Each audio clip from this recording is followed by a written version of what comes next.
as people are coming in, I just wanted to open our meeting and just to welcome you. So just to introduce myself, my name's TC Hales. I'm currently the director of the Sustainable Places Research Institute. And the purpose of the event today is to celebrate the legacy of the Sustainable Places Research Institute and to consider the future of sustainable placemaking as we go forward into the next decade. We've got a pretty exciting day lined up for everybody, and I'll just sort of run through briefly how today is going to run. So we've got a short presentation from the Vice Chancellor he would like to be here, but he's traveling, so he sent us through a video, so we'll open with that. And then following that, there'll be a short talk from Ken Peaty, who will sort of discuss the legacy of the Sustainable Places Research Institute and highlight a new report that we have published today, and this has come out via email, and we'll make sure we put it in the chat so you guys all have access to it.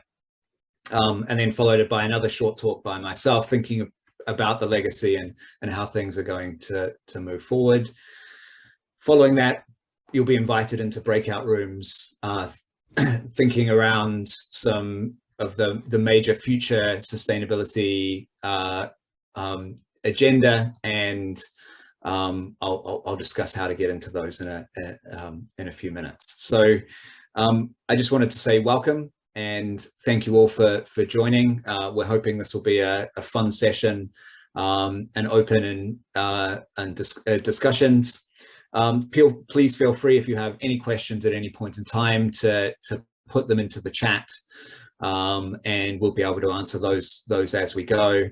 I'll just let you know that this is being recorded, and we will obviously be able to provide those recordings to you at a later date, particularly if you want to go and visit a couple of panels and you can't choose which one. There will be a recording of one of the panels, the ones that you can see, so you can review those later.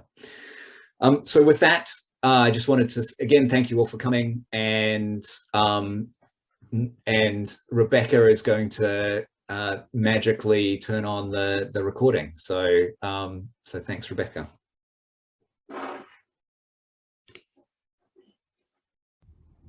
Croeso. Welcome everybody to this event to celebrate the work of the Sustainable Places Research Institute over the past decade, and to consider the direction and importance of sustainability research into the future. But first, a big thank you to all the staff, researchers, visitors and stakeholders who contributed to the vibrant research environment in place. A special thank you is due to the members of our International Advisory Board for their support.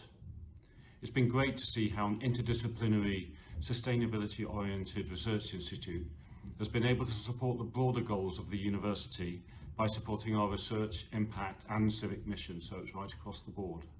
I understand, for example, that PLACE has supported impact case studies across all 3 colleges and contributed more than 650 academic publications across a range of topics, from sustainable food systems to risk from earthquakes. And that's all in addition to the development of practical initiatives such as Regrow Borneo. So now's a good time to reaffirm this university's commitment to sustainability and environmental research, and to the activities that we reference in the way forward. There's lots to do, but we're already making progress on the climate emergency and on other pressing environmental issues such as single-use plastics. We'll continue to undertake groundbreaking research into sustainability, and I know that through your efforts, Cardiff University will remain at the forefront.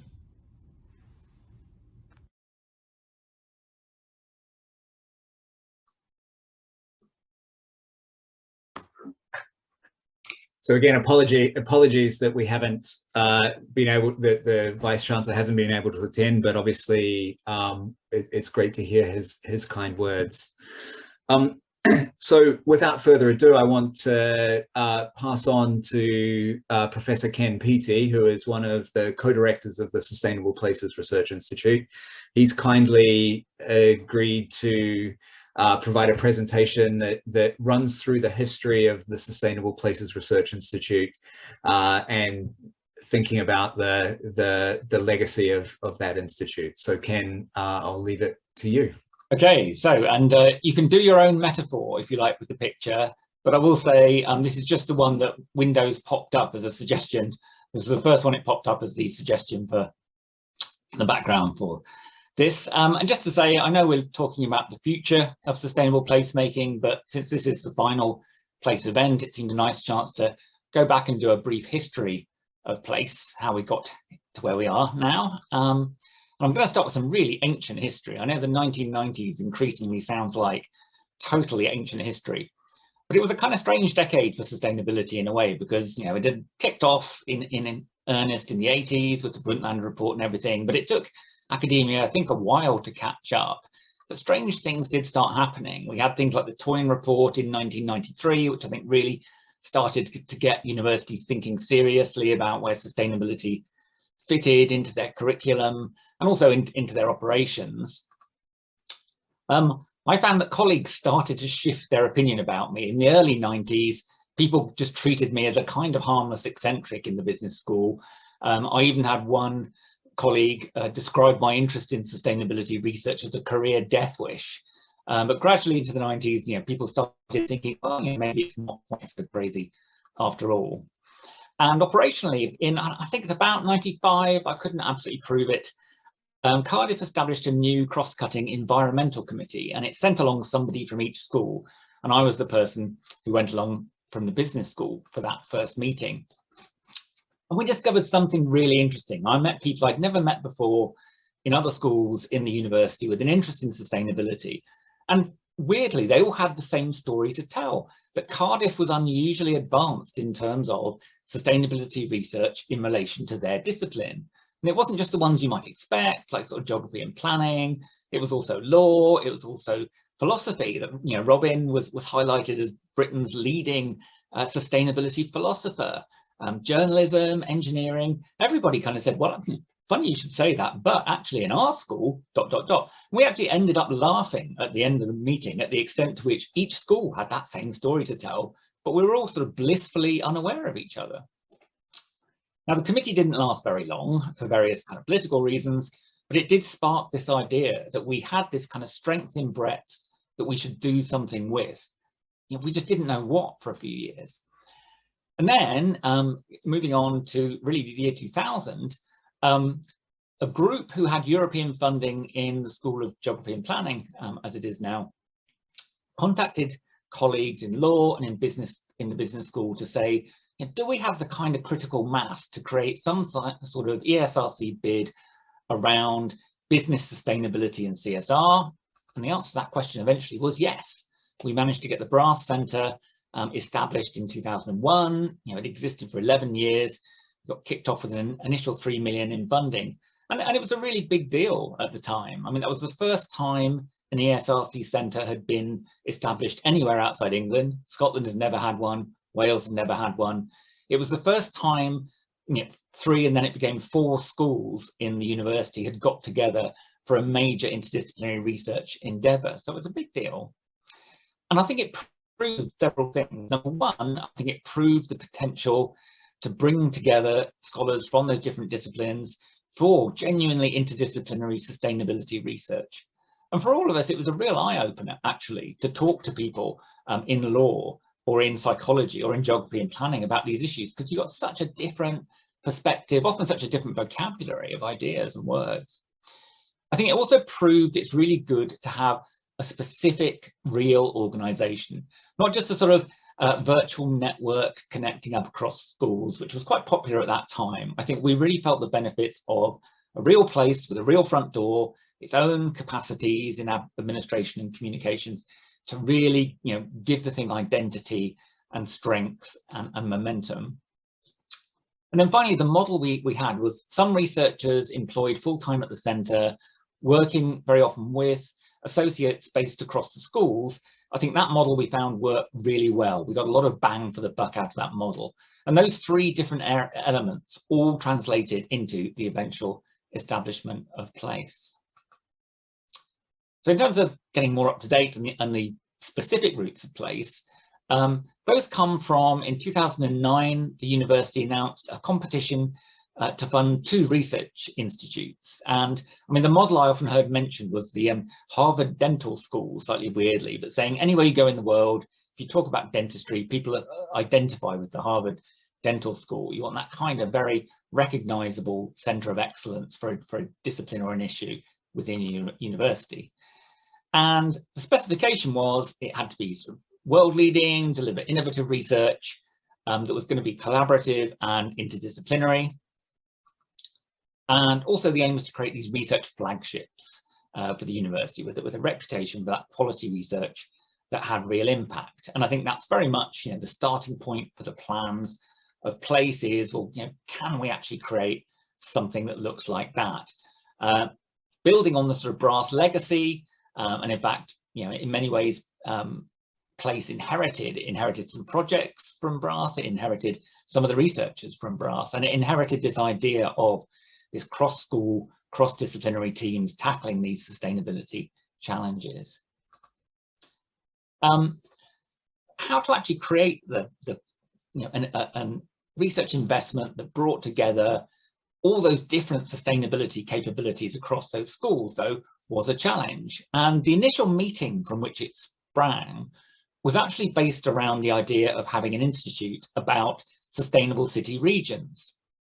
And that first meeting was held, and about 9 different schools, I think, were represented at that first meeting. But some of them were saying, well, the problem is, you know, city region, it doesn't really talk to our research agenda. So, you know, can we find a broader, more unifying concept that everybody's sustainability research can find a home within?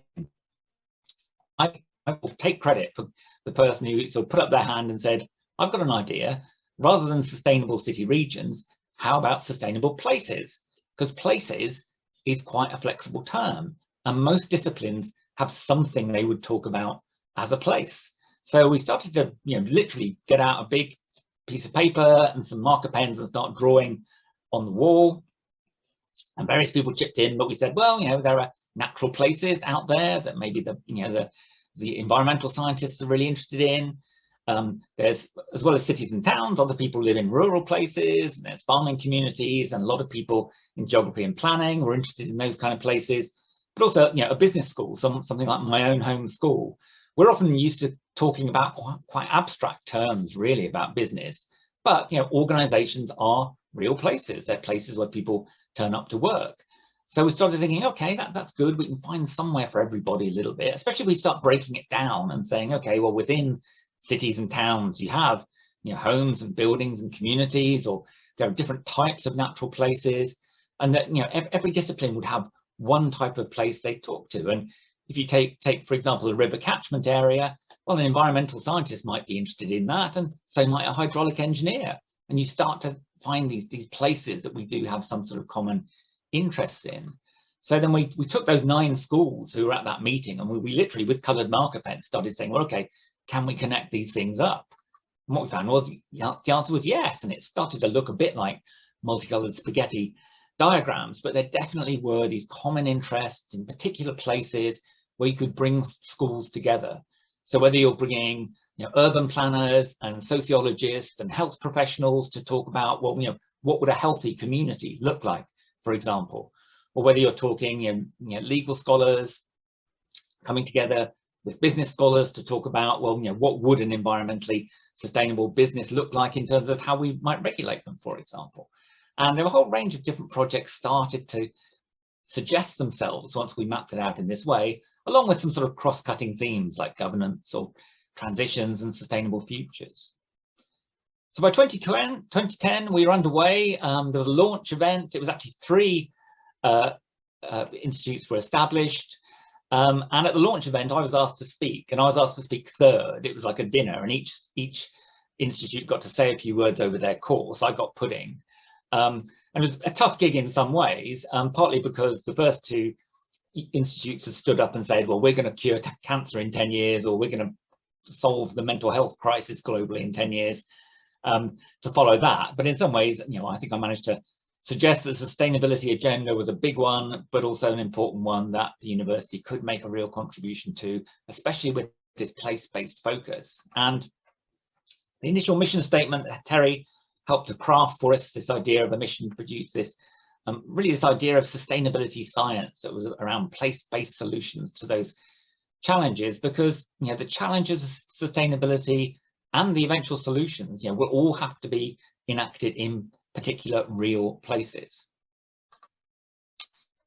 So over the 11 years we've been up and running, the research agenda has shifted and changed, but has brought together, I think, many of the most important facets of sustainability in relation to places. So things like sustainable rural urban communities, because sustainability is often about where people live and how they live, and things like the deep place studies that we've put into practice in places like Pontypool, that really tried to understand in a very deep and multi-stakeholder and multidisciplinary type of way why and how people's lives in particular places may move away from or towards greater sustainability, and often taking in things like health. I mean, health sometimes is a little bit of a Cinderella within sustainability compared to issues of environment or social justice or economic development.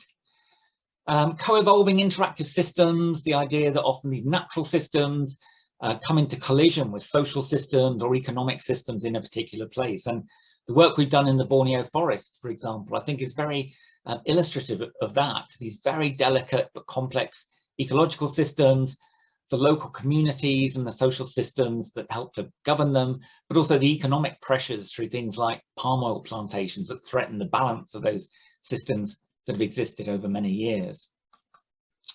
Health, I've mentioned already. It's good to see that included in our work, I think, and this idea of healthy places relating to things like transport infrastructure, urban planning, people's well-being, things like Crispin's work in SDNA, mapping out how we can create more livable and sustainable cities and places for people to live in.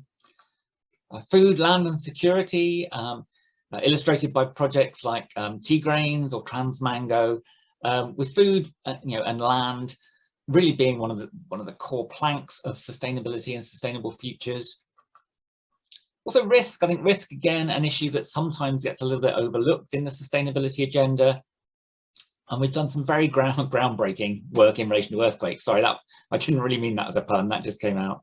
But groundbreaking research looking at things like earthquake zones and how they recover and become resilient, the communities there, things like areas prone to flooding, and not just the sort of physical sustainability challenges there, but also how the social and the environmental interact, how people's perceptions of the places they live in are shaped by these sort of environmental events and crises, and we're seeing that very much with climate change. And then finally, cities and sustainable places, and we've worked in many cities like Helsinki, Schengen, Stuttgart, but also Cardiff, bringing it back to the local.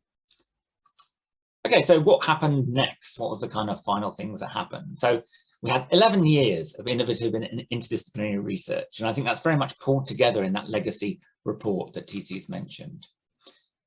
Projects that really did span the local to the global, things in Cardiff, across to things in Borneo and other places that far away in the world, but focusing on real and important places. I think academically it's been a success in terms of both inputs and outputs, funding, millions of pounds of funding brought in, and hundreds of publications generated over the years. I think we've also helped to really mainstream that concept of sustainable placemaking. I remember when Terry first used that phrase quite early on in Place's existence, and I went and sort of Googled it just to see who was saying what about sustainable placemaking. And really there was very little being said at that early time. And yet within a couple of years of us being set up, you hear Welsh Government using that phrase, sustainable placemaking. And we can't take entire credit for mainstreaming it, but I think we did definitely play a part. We've seen some great research careers launched and developed. Researcher turnover has been relatively low at Centre over its 11 years, comparatively, but we've seen people go to other places and really develop some wonderful research careers using Place as a springboard. And finally, I think it's brought some very important places into the spotlight. So places like seagrass meadows, which nobody was talking about 11 years ago, and yet now you can find it in the commercials of a mainstream beer brand. National park communities, I think we've done some wonderful work with, thinking about places like canals within communities, within people's lives, and those kind of more dramatic areas, maybe like earthquake zones, palm oil plantations. So I feel that overall, really, Place has achieved some wonderful things. I'm very proud to have been a part of it over the last 11 years. And really, it's wonderful to see the legacy report being launched today. I'd recommend it to you because there's some really interesting projects encapsulated within it. And hopefully it's just really a step along the journey of Cardiff making an important contribution to research and practice in sustainable places. So thank you very much.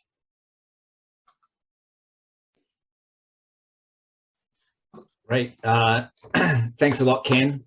And that was, it's always great to hear about, the legacy of these things and really, the long history that we've had of working in sustainability in Cardiff.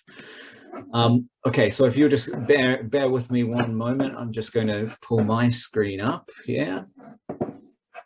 I'm just going to go there. Okay.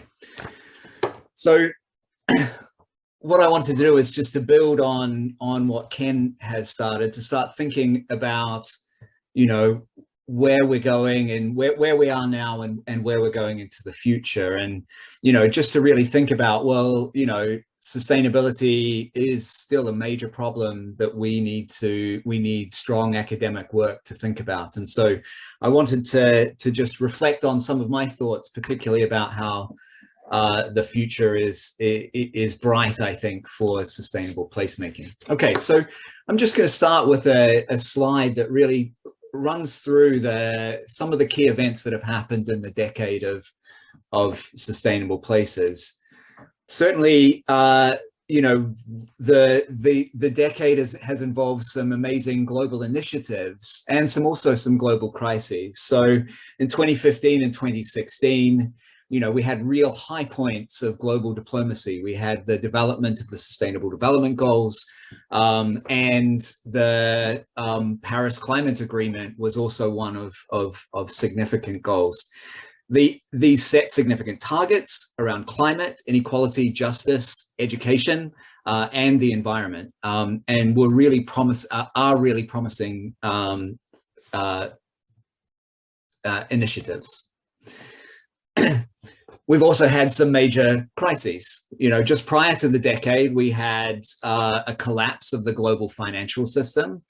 We have to reconsider the interconnected nature of these markets, and it really highlighted some of the vulnerabilities in those global markets. And we've also had more recently the COVID-19 virus, which has really highlighted in particular issues of inequality. Particularly when the health effects of this virus were really felt by the lower 50% of income on our planet, and it's hence been called the inequality virus. And when we consider, that sort of high point in the middle of the decade, it's interesting to reflect on where we are now, and certainly issues of political will have meant that the reception from the most recent climate conference, COP26, is probably best described by this GIF, which I've seen around a fair amount, of Greta Thunberg describing the conference as blah, blah, blah. As we continue, to reflect on where we are at the end of the decade, carbon dioxide levels in the atmosphere are rising as quickly as they were at the start of the decade. And major issues such as deforestation and water security are continuing to be a major problem despite these global efforts. So the need for well-informed action on sustainability is as important as ever. And it's the complexity of these global systems that highlights the importance of place-oriented sustainability research.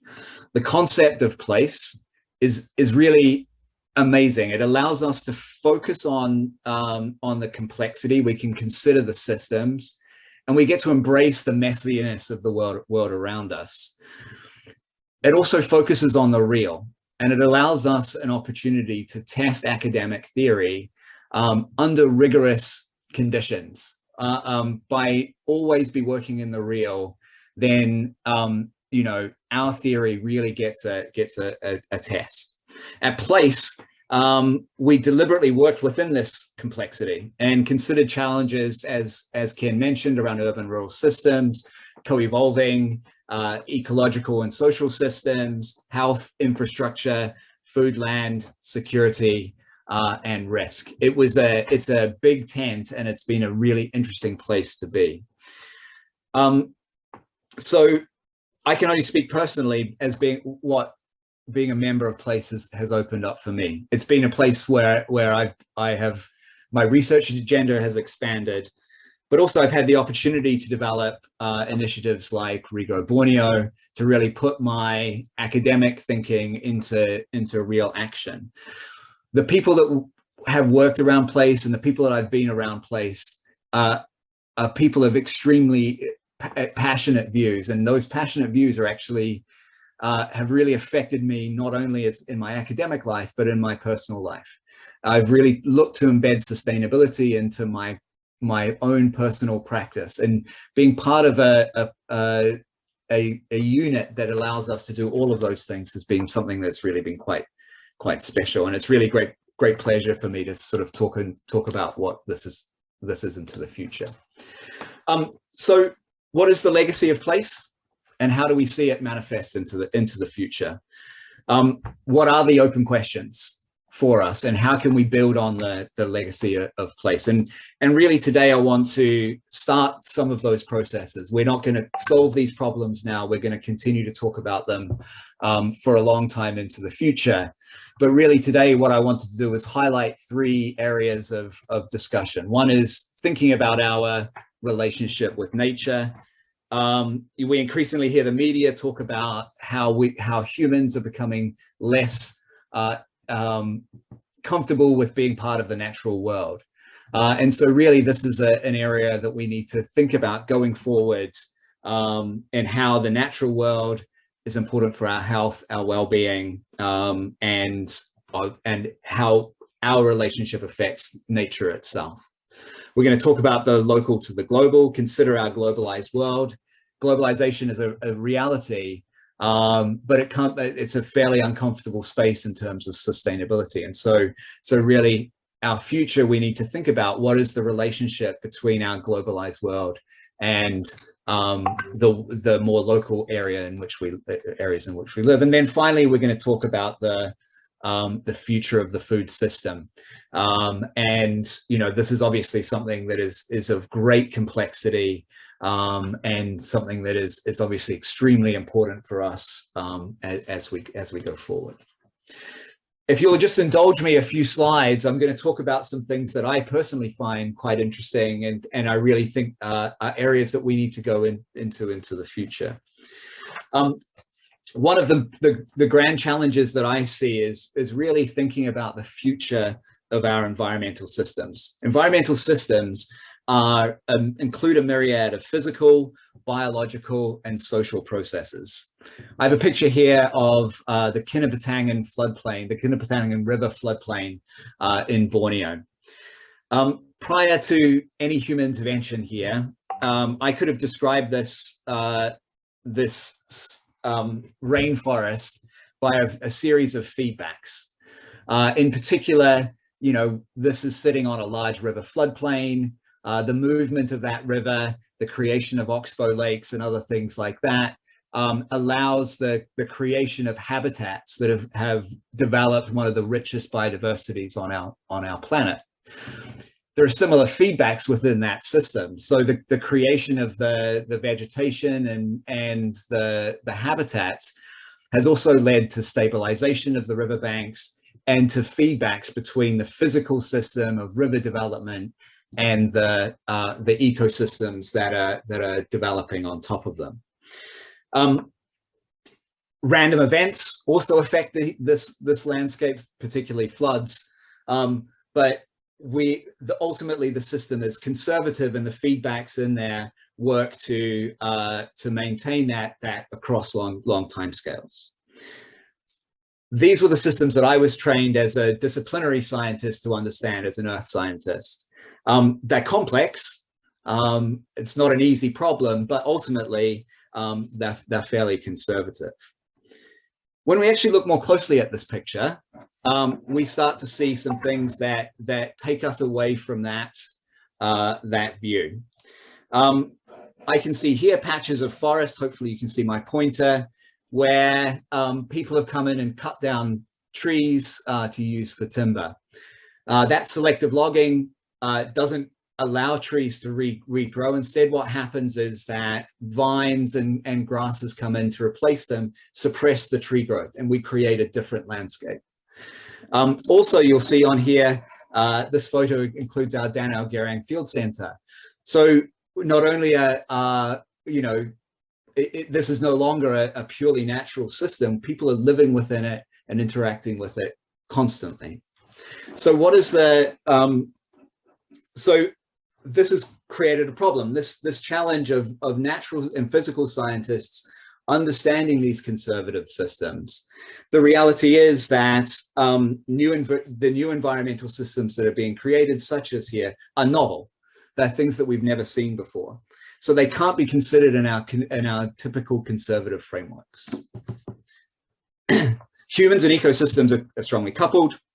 Environmental systems ultimately provide the building blocks of life. They maintain our health, but the feedbacks are different to those of natural systems. And the nature of our constant tinkering on the sides here suggests that we will never be able to reach a sort of a stable or a steady state. And so that poses a real problem, even a problem of language, let alone the models and scientific evidence to explain what the direction of travel or how these ecosystems are going to evolve. We use words like reforestation, restoration, recovery. However, this is not the reality, right? The feedbacks here are not clear. We aren't recovering, we aren't restoring, we're always intervening to create something new. And we need models and interdisciplinary working to demonstrate that. Our inclination, particularly in the UK, through efforts like rewilding, is to put a fence around it and conserve it, right? We want ecosystems, we're just going to put a fence around them. And while protection and conservation is extremely important, there are certain species out there that need to be, that can't live close to humans. We can't conserve the whole planet. And so what we need to do is consider new models and new methods in which people, plants, animals can live together in close proximity. And we need to consider the interactive systems, things like the interaction between food, water systems, and energy systems, to really develop places that are complex and can build on the development of trees, plants, animals, and they can all flourish within these environments.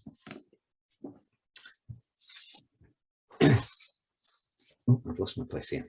So living with nature also means we need to consider the timescales over which things happen. I love this map, and I could spend hours looking at it. What it is a map showing the major cities of our planet, on our planet, and the colors here represent the approximate age of their founding. What we can see here is that the hot colors represent cities that are thousands of years old. The bluer, the cooler colors are cities that are a few hundred years old or less. When you look at this map, it really it's changed my thinking around timescales. Political and economic timescales are extremely short, 5 years, 10 years, decades. And yet the longevity of our our persistence, our cities, is considerably longer than that. Let's take an example. This is a map that was published recently by the Natural Resources Wales, showing the sea level predictions in Cardiff, sea level change predictions, flooding predictions for Cardiff for 2050. So this is a long-term prediction. It's claimed to be a long-term prediction, 30 years into our future. What it shows, interestingly, or perhaps not surprisingly to many of you, is that flooding will potentially impact areas of lower socioeconomic level.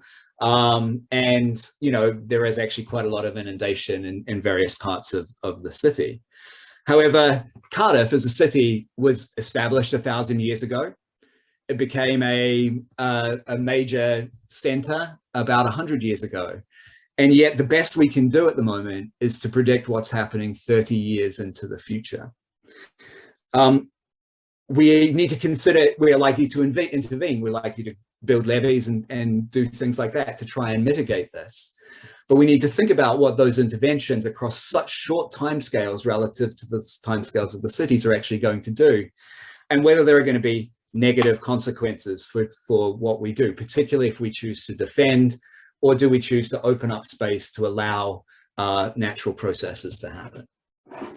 If we consider a slightly different timescale, if we consider two of the oldest cities on the planet, Naples and Istanbul, they don't have the privilege of the short-term thinking. Both of these cities lie on major geological areas of hazard. Naples, for example, right by Mount Vesuvius. Istanbul is one of the most earthquake-prone, earthquake-vulnerable cities on planet Earth. A large eruption out of from Vesuvius or a large earthquake from Istanbul is likely to flatten the city and cause millions of fatalities. While the probabilities of those events are extremely low in any given year, across the timescale of these cities and across the longevity of these cities, you know, these are going to happen. Unfortunately, these long period events, these low probability events, have much more of an effect than just the small events, and so we need to consider that in a clearer way. And I have a lot of discussions with people about this. You know, I'm a geoscientist. This is my view of time scale, and people say, "Oh, we only need to care about what's happening into the future, you know, in the local, and you know, those time scales are really what's important." But that's not entirely true. We have a number of examples of where we have had to plan for long timescales, and probably the most prescient is nuclear waste disposal. So this is I'm going to talk briefly about Yucca Mountain in Nevada. And what happens with nuclear waste is that we need to store it for 1 million years, millions of years, in a safe place. So we have been developing models, working with geoscientists and engineers to develop models of processes millions of years into the future. We can do it. That's a very small system. But the question is, can we start moving to more complex systems? Can we start thinking about cities in the longer term at the timescales at which cities exist? So how do we make progress? There's, you know, what do we do next as sustainability and researchers and sustainability practitioners? Firstly, we need to get better than we already are at embracing complexity. Real places, real problems. And what we often hear is that negative terminology around complexity, particularly in the physical sciences, use of words like wicked problems to explain issues that are just sustainability. Complexity is the reality of a coupled natural, social, technical, economic system. And we need to see through that complexity to come up with good solutions. This goes without saying, but we need to include all voices. This helps to develop solutions. Sustainability problems are problems for everybody, regardless of of education, ethnicity, gender, we need to ensure that we're including all voices within that work. As I mentioned, long-term thinking is essential. It needs to drive innovation in our policies. We need to reconsider the length of our projects to reflect the length of time in which we're going to exist in particular places. Cities exist for thousands of years. We need to increase our thinking in that way. And then finally, the COVID pandemic has really highlighted, at least to me, the importance of collective action. In particular, the COVID vaccine is not a work of a single exceptional person or a single exceptional billionaire. It is the work of hundreds of scientists working together to develop something that is good for everybody. I think the lesson for all of us from that COVID vaccine drive is we need to check our egos at the door, and we need to be part of something working together. So where do we go from here? There are two solutions that I want to propose. We need to work together. This goes without saying, but it is worth. We need to be able to work together is a real challenge, particularly from an academic standpoint. We need diversity, skills of interdisciplinarity, the skills that are required to working together aren't necessarily the skills of the traditional academic. We need people that are able to think at systemic scales. They need to have empathy. They need to be participatory. They need to be strong networkers. They aren't necessarily everything that we would get in a traditional academic. Because we're moving away from traditional academic systems, we need to have supportive systems and processes to allow those academics to flourish. We need to reconsider the way in which we, for example, drive promotion, the way in which we measure success. And then finally, and this is a real challenge of interdisciplinarity, we need to think differently about how to solve problems, and we need to work across disciplines. Now, whenever I say working across disciplines, often we bring up the words, well, we need to break down silos, or we need to use different languages, but it's actually much deeper than that. I know that my academic tradition has taught me to view the world in a particular way that is quite different from many of the other academic traditions of the people that are sitting around this room here. We fundamentally not only use different language, but we see the world in a different way, and we use different tools and different concepts to even consider the way in which this works. Breaking this down requires special people who are willing to shift across completely different epistemologies. And then finally, we need people that can think in systems. One of the great joys of the pandemic, and I'm not sure we've had very many joys, but one of the great joys for me is that I was, for better or worse, stuck homeschooling two youngsters for a few months. And at the start of the pandemic, the schools didn't really quite know what to do, and so we were just sort of left hanging on our own. And for lack of a better thing to do, we would just go out with a pen and a paper and wander around places.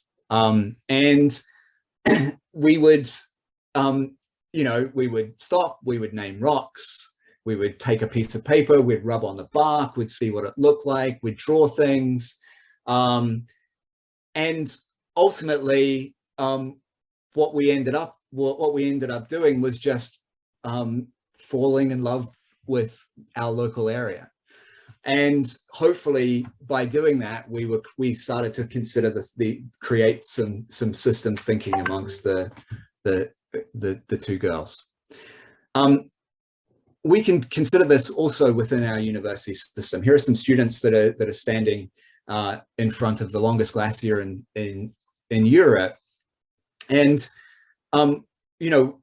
we have the ability to think systematically across our university programs. It's a place for open thought and systems thinking. And the way we can do that is by building students, by working across colleges, by getting students out into landscapes, by getting them to think about these systemic problems. Ultimately, sitting in front of a computer is not going to help us with that process.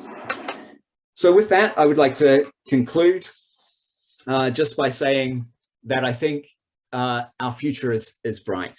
We're going to be, you know, the work that's being done in sustainable places, the deep commitment of the staff, the students, the visitors at the Sustainable Places Research Institute through the years has left our alumni scattered across the globe.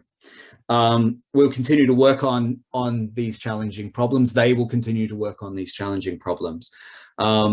And I particularly wanted to highlight two things that are happening in the immediate future that are happening immediately in the university, which are our two university research networks, one in planetary health and the other in resilience.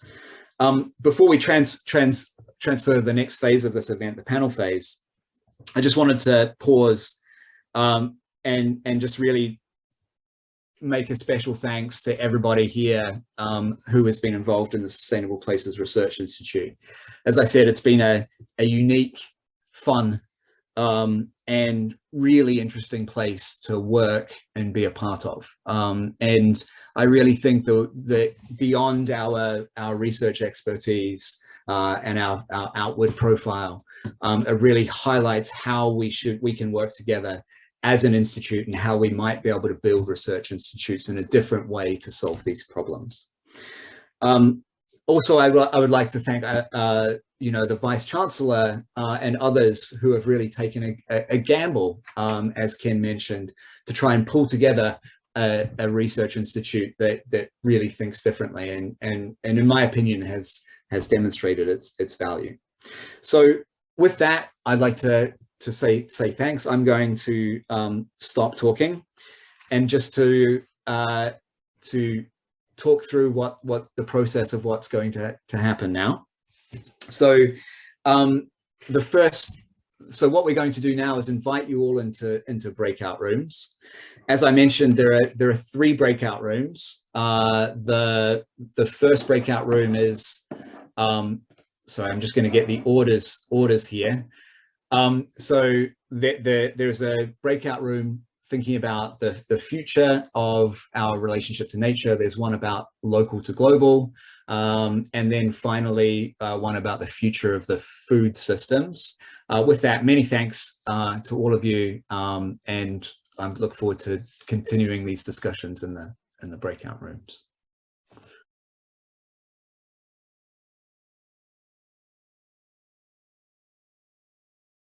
And if I can just read out to you the sort of strapline for the panel that we planned for this afternoon. It's a think global, act global has long been a sustainability mantra, but how do those two scales connect?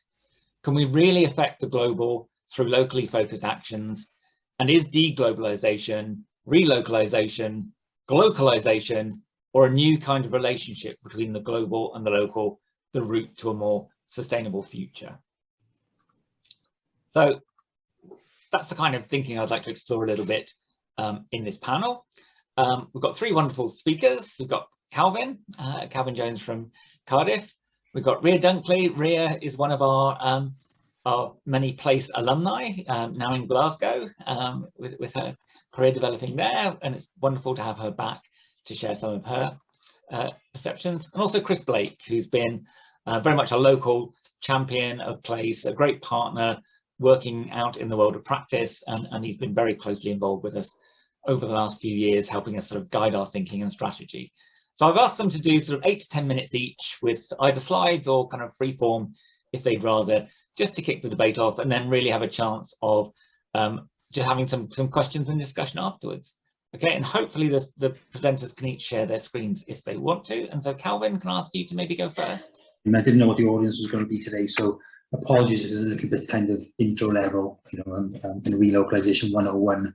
Hopefully can spark some discussions anyway. And you know, I'm just thinking about what we mean by the term, you know, whether we've got a common understanding of it, and what sort of issues we need to consider to think about a form of relocalization that addresses the interrelated triptych of climate, nature, and well-being and urgencies. If I can do that in 8 minutes, which is probably not very possible. So, I mean, I think, you know, certainly I would imagine everybody who attends a place seminar would start from the perspective that the latest round of economic globalization, as Ken says, roughly taking flight in the early 1980s, has been an ecological and climate disaster, and the broad culprit for that, I guess, is the lack of any accounting at all for biodiversity loss, for example, through food monocultures, greenhouse gas emissions associated with transport and offshore production, you know, for richer economies, which is very slowly being righted, and then the resource depletion driven by notionally cheaper production, of course, which without proper natural capital accounts you can't understand. And then, of course, following all that, the consequently higher Western incomes and consumption that flows from all those notionally cheaper goods, which are kind of moving beyond the current set of resources. You know, so I think we all would understand the problem between ourselves.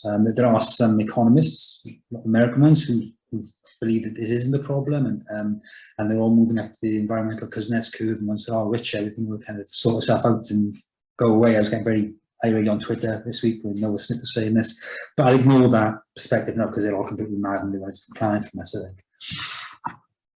I mean, you know, it strikes me that relocalization is a bit like sustainability, and it's unique to everybody when we think about it in our own heads. For some of us, it'll be a focus on production in a more bespoke and kind of smaller scale post-Fordist way. You know, if we think back to the days of brass rather than place, you know, colleagues like Paul and Peter were, you know, Paul Newhouse and Peter Wells were looking at micro factories, you know, to kind of think about a new round of automotive production, which would be more localized. For lots of us and people in the other groups, no doubt, it'll be about food, which is more locally grown, more healthy, lower impact on the environment, or for some, it'll be leisure consumption that is nature-based, you know, lead to higher well-being, or at least provided by creatives in our community, you know, going down the pub to listen to some idiot playing a guitar rather than watching a Netflix film. So you know, those conceptions will vary, but I think all of them share some issues that we have to think about in common and some barriers. And the first one, if you like, is just how far we've gone up Ken's curve, you know, and away from the kind of idea of living within local means, if I can put it like that. You know, we look at a globe where low economic value minerals and organic commodities, or at least low economic value in terms of the home economies, you know, the bottom of the value chain. Animal cereals, some human foodstuff are produced largely in the global south, or being directed to the global south economies by a mix of financial incentives and loans, foreign direct investment, political shenanigans, you know, all the kind of Washington consensus stuff, which divided up the world into a core and a periphery. And then, you know, latterly from the 1990s onward, with East Asia taking over the role of doing the manufacturing, and then the West providing the finance and, of course, the rules of the game. So we've got this, you know, I mean, the first, well, probably the first big globalization was when Maynard Keynes sat in his office or a tea room in London and could command goods from across the world, you know, in 1910. But, you know, 110 years later, we've now got a world which is largely divided up with an international division of labour and production on this kind of global core and periphery system, which is going to be very hard to roll back from. And, you know, even if you think about this particular map here is about wood, I could have chosen a number of commodities, of course, but even bulky and low value products like wood are subject to cross-border movement. I mean, most of our wood in the UK doesn't come from outside Europe, but it certainly doesn't come from within the UK either. We import around 80% of our timber. And you know, that's despite the vast majority of the landscape in the UK being perfectly suitable for growing trees if we wanted to. So we've got a long way to go back towards this relocalization agenda, and to some degree, of course, we're still going in the wrong direction. It's very rare that I take my reference from Daily Mirror, but this is a graph on the right from Daily Mirror, which did a piece of work with the Centre for Retail Research, looking at how much money stays in a locality when people buy online, as opposed to in brick and mortar stores. And I've not seen anything since it's any better than that. And you can see that, you know, you've got a problem with this hollowing out of local economies when we move online with our purchases. And you know, although we saw some relocalization during COVID, I suspect for every £1 that went to the local shop during COVID, much more went into the accounts of Amazon, Netflix, Just Eat, and so on.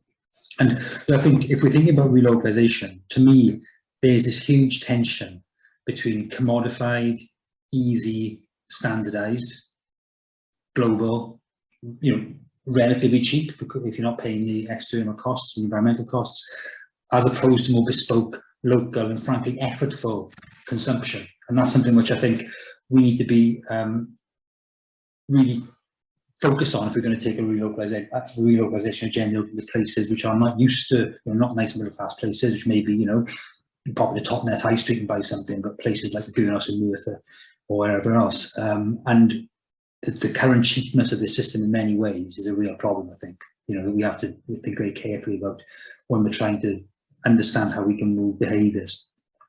I think there's something else we need to think carefully about is the increasing tendency, arguably increasing tendency, other people on the call might know more than me, that we have to build our work networks, our social relationship, and perhaps even our identities separate from the geographic communities in which we live online.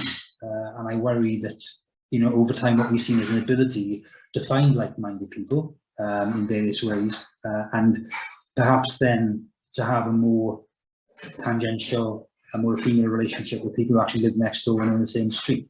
You know, I live in the South Wales Valleys. I can still see that's quite strong here in many ways.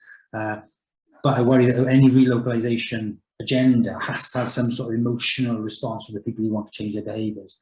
And that emotional response has to come from caring people who actually live next door to you, and who then you care about their outcomes. Some work we've done on coalfield communities recently suggests that's still a possibility, but we need to think very carefully about how we engage with that. You know, in the face of this entrenched incumbent global capitalism, it's a shame, if not a shock, that there's, I think, been not much in the way of a well-developed, widely debated and consistent view of what newly relocalized economies might actually look like. Where would you get paracetamol from, for example, in this newly relocalized economy? I don't know. And I think one problem with academia, and hence institutions like Place, is that even when we are interdisciplinary, we still don't come together to build these holistic visions in ways which are really robust and wide-ranging. You know, there are some places, if you look at the Post-Carbon Institute and others, you can see bits and pieces of this. But I think, and I actually think we're a bit into this, I think we need a Sims or Civilization kind of software mock-up of, I don't know, Wales 2050 or something, to really start to understand how we live within ecological limits. You can imagine, you know, whether it's Kate Walker's donut or anything else, which sets the boundaries around the conversations that we have about what relocalization really looks like. You know, where do brain surgeons come from? You know, in this vision, who does larger scale transportation? Who does, most importantly, of course, coffee? How do you import coffee? Because if coffee's not involved in this new system, I don't want to be involved in it myself. I always say to people, I know Margaret Mahinnick's on the call, she was earlier, she heard me say this about 15 years ago, you know, if it's the rational, sensible, sustainable thing for Llandilo to become really good farmers in the next 10 years, the rational, sustainable thing is then for Llandovery to become really good bandits. I think sometimes when we look at this at a town level or a village level, which is all very kind of nice and good and happy, we forget about the sorts of wider structures, which, you know, what property rights look like, what immigration looks like in these places, which are required for us to make them functional and viable. Okay, Kevin, I think that's probably right. Okay. So I think that's probably quite a nice note to finish on. Okay, I'll finish. I'll give you my slide then. Okay, that's brilliant. Thank you for that. Okay, Rhea, do you want to please share your screen? Okay, so hi everyone. So I'm one of those Place people who was inherited from brass. So I'm sort of really delighted to be here, but also really sad because I still talk about Place a lot in my current role in Glasgow. So to get to the point then, this question, can we affect the global through local focused actions? And I think the simple answer is tragically, yes. And I say tragically because we have, and after all, local based actions have been what have led to global climate and ecological crisis. So as an example of that, in Glasgow, where I'm now based, the city was once the hub of the Scottish and European Enlightenment, and later was considered the second city of the British Empire. It had a huge global intellectual, cultural and economic network. The manufacturing and shipbuilding profoundly shaped the current climate and ecological crisis from where we were. And with people from across the city over the summer, we've been considering the legacies of that colonial and industrial history on the River Clyde for a project called the Hidden Environmental Histories of the River Clyde. We researched the rise and fall of heavy industries in that process, and notably shipbuilding, but we also looked at the impacts of industry and colonial paths on the river and its surrounding environment. And the River Clyde was fascinatingly in the process of needing to bring goods and people to and from Great Britain. It was narrowed in places, it was widened in others, it was deepened at points, and the ships carried goods and people all around the world from the Clyde. So it's fair to say that the local shaping of the River Clyde as part of empire building has had a profound global and local environmental and social legacy. So crucially, I guess what I'm saying here is to look back on our history is valuable, because perhaps by recognizing the negative aspects of what we've done and shaped in history with hindsight, help us recognize how much power we have in a local place to influence things to happen in perhaps a more positive way in the future. And I had some links to a story map that we've created, which tries to visualize some of these hidden histories of the River Clyde too. The second thing that I want to point to is that crucially people in local places are going to drive system change both locally and globally. So we know that systemic reformation is desperately needed for us to reach net zero, and keeping within the planetary boundary of 1.5 degrees, the climate pact that's emerged from COP, the Glasgow Climate Pact, has underscored that at a most fundamental level, we know that adjusting the nationally determined contributions will be critical for whether we can bring temperature in line with those targets. So just like in the Industrial Revolution and in empire building, it's going to involve local people, towns, cities to actually enact actions around active travel, around things like carbon storage and carbon capture, all these kinds of things to think about how we address that. And again, a kind of example is that we're facing these challenges, but we need to kind of reshape our cities to shift towards this new equilibrium. So it's kind of like when you hear people talking about that green revolution, I suppose, as being the kind of the third industrial revolution. And that's going to need all sorts of people involved. So people like artists and humanities, scholars, earth and social scientists, local government, museums, community groups, a whole range of people. And so in that sense, it is, again, it comes down to individuals, both in terms of their sense of holding leaders to account. In Glasgow, when COP was happening, a lot of the most exciting stuff was actually happening beyond the green and the blue zone. It was actually in the conversations that were happening outside. And through local actions by people who hold a variety of platforms. So I think Greta Thunberg says, you know, the bigger your platform, the bigger your reach, the bigger your responsibility. And so we do kind of have that to, I think, remain hopeful about. And then I also just wanted to say something specifically about our considerations of individuals and communities at a time of climate and ecological crisis. So in climate crisis, mitigation is required, and we talk about that. We see that increasingly, but also increasingly, we're talking about adaptation and the need to respond at local level and make sure communities are ready to respond. So in many parts of the world, the effects of climate change are being felt. And for us in the UK, we can't no longer say that climate change is an abstract concept, because we're beginning to see its effects. So the picture I had on my slide was actually of my auntie sat on the promenade in Aberystwyth this week, which has again been ripped up. And, you know, reflecting back on pictures of 2014, where you could see the same damage in the same place. So, you know, we're seeing these effects that are being accelerated by climate change. And in Glasgow now, I work with people in geographical and earth sciences on a project called Dynamic Coast. And we're recognising that the Scottish coastline is being eroded faster than anticipated because of sea level rise due to climate change. And we've mapped coastal erosion. And my part in the process has been to map social vulnerability onto the coastal erosion areas, because we know that now some communities are going to be more severely disadvantaged than others as these things need to happen. So we need to think about local actions affecting global crisis, but we also need to think about how local communities will prepare for changes to come and how they'll be supported. And we need to ultimately think about, I guess, that in that process.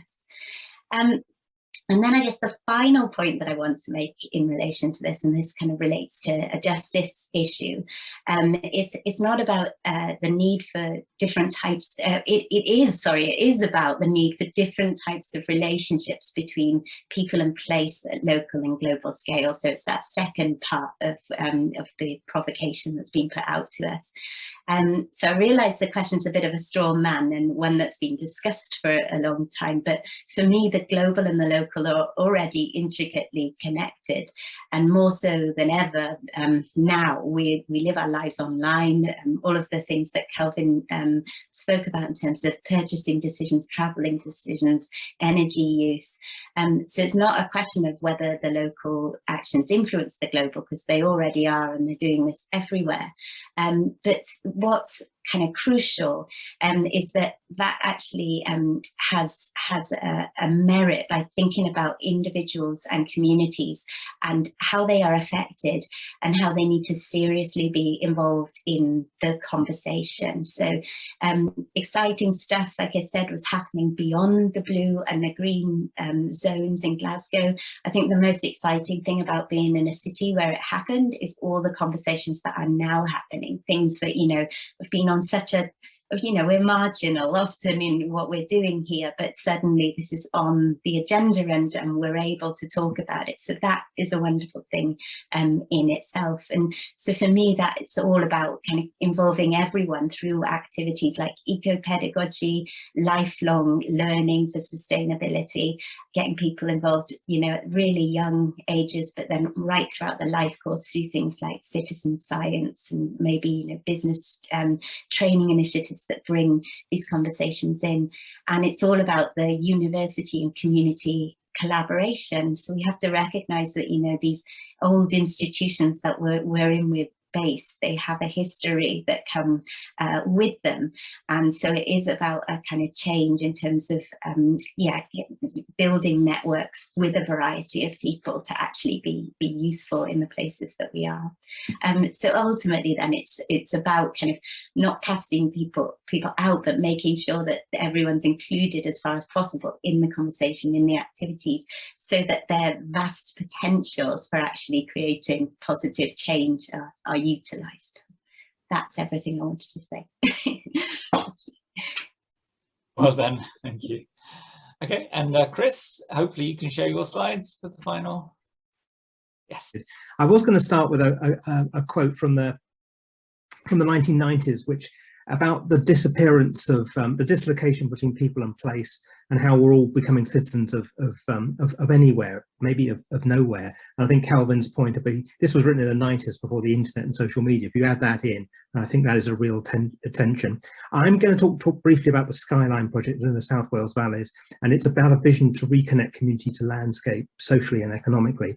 But first, if you will indulge me, I'm going to come back to a diagram which is, for me, is still work in progress. It's very early days, but it does fit in very well with what Ken started. I'm focusing on land, the green circle in the middle, and the 4 yields that we get from land, or primary yields that we get from land, that we've always got from land, from hunter-gatherer days to the modern society: energy, food, timber, shelter, housing. And what I'm interested in is who makes the decisions about how land is managed and how we deliver those for those yields. But you know, whose values get to determine how we manage the land to get those yields, and what are the consequences of those strategies? Now, possibly one of the, I've got three big influences on the land management decisions: the landowner, the market, and the government. And you might think the landowner is the really big guy in here, the one who makes all the big decisions, but actually I'm going to say that it isn't. In most cases, the landowner, in some cases, the landowner has no control. The landowner of the upland commons has no control over the land it's managed. That is a fossilized habit and practice from the commoners from 1,000 years ago. In a few cases, landowners do have complete control. The landscape scale rewilders have complete control, and that's very much an imposition of a land management strategy from out of area for a single value, habitat improvement. For most landowners, the management strategy really is dictated by economics, by the market. And as markets for food, timber, and energy have globalized, and that cost production has been driven down, this has dictated the same trends in all of these practices. It's a drive to large scale, to monoculture in food, energy, and forestry. And we've applied technology to achieve that drive in unit cost, in order to, by a rapid rise in use of chemicals, cheap chemicals, the use of capital, cheap capital, in replacing labour, and the carbon intensity of our production. Those things have driven that to a very large extent. Escaping this global economic logic is very hard. And it's the shareholders' values that are driving the land management strategy. Doesn't matter what the landowner thinks, it's the shareholders' values that are driving it, not the landowner and not the residents. I mean, consider the Mid Wales sheep farmer and many of them are now putting in intensive chicken sheds. The farm may still be in family ownership, but the decisions about the land management strategy are now being made by the capital provider, the company that put in the 4 million quid to install the equipment or runs the thing. Every aspect of the process determined to ensure that enough profit is generated to service the debt. The corporation that's managing that could well be in the Midwest USA. The ownership hasn't changed, but the locus of land management decisions is now thousands of miles away. So what I'm seeing is a leaching away of control from what was the local. We go right back to our feudal system, right to the modern globalized system, where the land management decisions are taken far, far away from the place, and to a set of values that have no respect of the resident values, but are the respect of shareholders and the economic interest of capital. You can trace the same leaching of control in all of the production chains, from food, for energy, from timber, and in housing. The Welsh Government woodland estate, I'll come onto this in the South Wales valleys, may be stain-toned, but the commitment to secure the best value for taxpayers drives a land management strategy where we choose to match global timber prices. And the close-packed conifer monoculture is the result. It's indistinguishable. It doesn't matter the different owner, but it's indistinguishable from the same results you got if it's private forestry. The management strategy is being determined by the logic of global market. Now, government, my third influence on the land management strategy, they do have an important role to play. Governments can shape land management strategy in lots of ways, through the production constraints implicit in trade deals, through land management strategy, and of course through regulation. I haven't got time to go in it now, but that regulation is often delayed or in the service of capital. It's too weak, it's too late, and it isn't being effective. And so it's one of those things, and the government sector has also been gradually globalizing from what would have been local under a small and our county system to a national system to regional to global as determined by trade policy. So I'm going to come back. So we've benefited during this period of 70 years from unprecedented economic growth and very low prices. And one of the things that government has done in all areas, and I could go into this, but I haven't got time. The exception being the energy sector, where there's been an acceptance that sustainability is built into the price of energy in the UK. Governments have chosen low prices, particularly for food.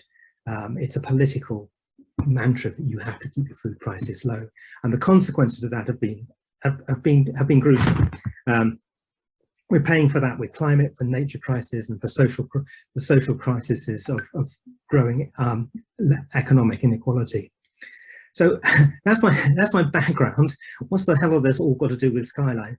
In a sense, what the Skyline project is trying to do, and it's explicitly trying to do, is trying to find a way to allow the values of local people to influence the way land is managed in the place they live.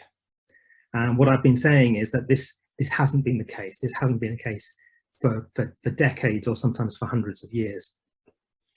What Skyline set out to try to do was to answer two main questions. Do residents in a place want a say in how that land is managed? And if they do want the say, would the values that they hold about land management, would they lead to a better environmental and social outcomes than we're currently getting? And those were the two questions. And the answers to both those questions were yes. Yes, they very much do want to say. And if we look at what they're interested in, then it's a nuance and a balanced blend. It's as if they swallowed and regurgitated the Wellbeing Act and seven balanced goals. It was quite an impressive exercise. So over 3 or 4 years, and sometimes challenging negotiation with NRW, the land manager in the valleys, we're starting to get to a very interesting place. We've actually entered into a formal co-design process with NRW, the land manager, and Welsh Government, into how that forest will look and be managed for the next 100 years. And this is a co-production of a future forest vision, we call it, for the next 100 years, which is going to be binding on NRW's forest management strategy. So we're actually getting local values as expressed by the community bound into the practices and restraining the land management practices of an agency, formerly and perhaps currently driven only by return on taxpayer funding, into how that's managed in the future. And you're getting a very different outcome. You're getting a very different outcome of things. So what the community are interested in is a very well balanced combination of yields: social space, recreational space, community use, better home for nature, and carbon sequestration, flood prevention, but also economics, economic connection, job creation, training, and those things. And so it's a very balanced view, which is not represented by the current management strategy, and not being delivered. And then we should be finalising this the future forest vision as a co-produced document in the spring next year for one place. But I think it's an approach which we can use elsewhere. Once you've got that future forest vision, there are lots of ways in which the community can be involved in delivering it. It could be just something quite small, like doing some work under contract, creating some employment and training opportunities to do some of the forest at the behest of the land manager. Or we can then take the next step, which is what we're trying to do, which is to move to a longer term stewardship relationship, where the community can actually take full economic benefit and manage the community within that wider vision, which includes community views and best forestry practice, and actually deliver that over a 50-year lease or a 50-year management agreement. So community land ownership has traditionally been the focus for enabling the delivery of local values onto land management strategy. And I guess what we're showing and exploring, that you can do this without title transfer. You don't have to own it. That with willing partners, a conversation with residents can lead to a co-produced land management vision that relocalizes some land management control. You're finally injecting resident values into the strategies for land management, which we have lost and has been leached away through the process of corporatization and globalization. And maybe it's not surprising that local people have a balanced interest in the way land is managed for future generations. And as I said, for decades, their voices and their values have been lost in the corporatization of land management, sometimes with some really disastrous consequences. Now, if I'm optimistic, and I'm just closing here, I think there are some important lessons for how we could apply this across Wales or more widely, and way of embodying the values of place in those land management strategies. Can we deploy this approach for the management of the upland commons, of farm and agricultural land? And can we find ways to properly reconnect community values and community interest of place into how land is managed, because that connection is badly broken. That's it. Okay, thank you very much. That's three wonderful different perspectives there from our speakers. Can I suggest maybe that if people have got questions for the speakers, to sort of flag up a reaction-based hand or a real hand to wave at me to ask the question. But if you've got comments, you can also just type them into the chat. Ask of our panelists. Oh, Nick. Already we've got controversy about city institutions buying Welsh farms in mid Wales to plant trees, but they could be doing other stuff as well. It's not just tree planting. So again, what's the role, I guess, what's the role of place and local communities in that process? Because that's likely to be a huge driver of the way land use will change in the UK over the next 20 to 30 years. This sort of wedge of our carbon commitments, which has to be driven broadly, has to be driven by land use change. Big agenda, and no straightforward answer, but it'd be interesting to hear what Chris has got to say about that one as well. Thank you. Okay, Chris and Calvin, any? Yeah, shall I go first? Yeah, I mean, you've hit on something really important there, and our electricity grid is even less Welsh than our railway system. There is no wire between North and South Wales. So my feeling is that the cost of having a Welsh grid would be tens and tens of billions. I've never seen it costed, but it would be 30, 40 billion, I think.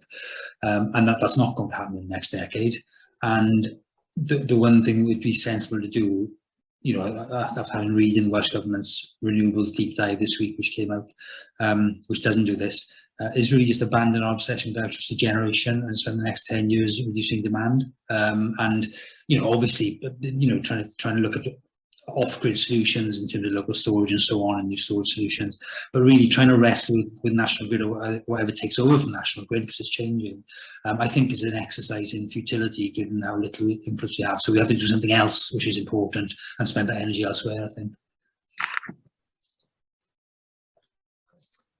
And just I mean, on the tree planting and mid Wales, I mean, this is I think this is a very serious issue. I think it could be reasonably easily addressed. What the real danger here is that people with capital from outside, and we've seen it with the foundations and rich individuals and rewilding. You impose a land management strategy on an area regardless of which the residents, it's happening again. Just have no say. And have no respect. It wouldn't be difficult. I've tried to get Welsh Government's attention on this, but I've failed. It wouldn't be difficult to allow the current land ownership. We need wood forest planting needs some financial incentives. It wouldn't be difficult to gear those towards existing farmers, 5 hectares each, smaller areas. It's not the most economic. A huge 300 hectare is more economic, but you can join them up, and we need to give economic incentives to those practices to the people who actually live in the place and want to do that. And if we don't do that, then huge tracts of mid Wales will be bought by millionaires and will become economic deserts. So is this solution again, the Welsh Government have got to throw out this optimising the public purse issue well, entirely optimising? I mean, there's optimal and optimal. Yeah, I think that's right. You've got to recognise that there's a multifactorial value. There's social value which has got to be considered into the equation. And when we were doing the Skyline budget, I was explicitly being told by Welsh Government civil servants, no, this well-being stuff, it's all very well, but when it comes down to it, we have to follow it's return on taxpayers' money is the only issue that really matters, and the rest is all window dressing, and we've got to change that. Yeah, no, I agree with that. It's very depressing to hear that. Hopefully some of them will have changed as a result of your project. Okay, thank you, Mark. What's your question? Sorry, I wasn't quite sure how to actually do the virtual hands up, so I did the old-fashioned. Real hands work fine. Very much enjoyed the presentations. Chris, I'm interested in, as you know, we've discussed this before, on this issue of land ownership and whether or not it actually makes a substantive difference. I was reading an article this morning about the rise of new enclosures and how much public land has actually been transferred and sold off to the private sector.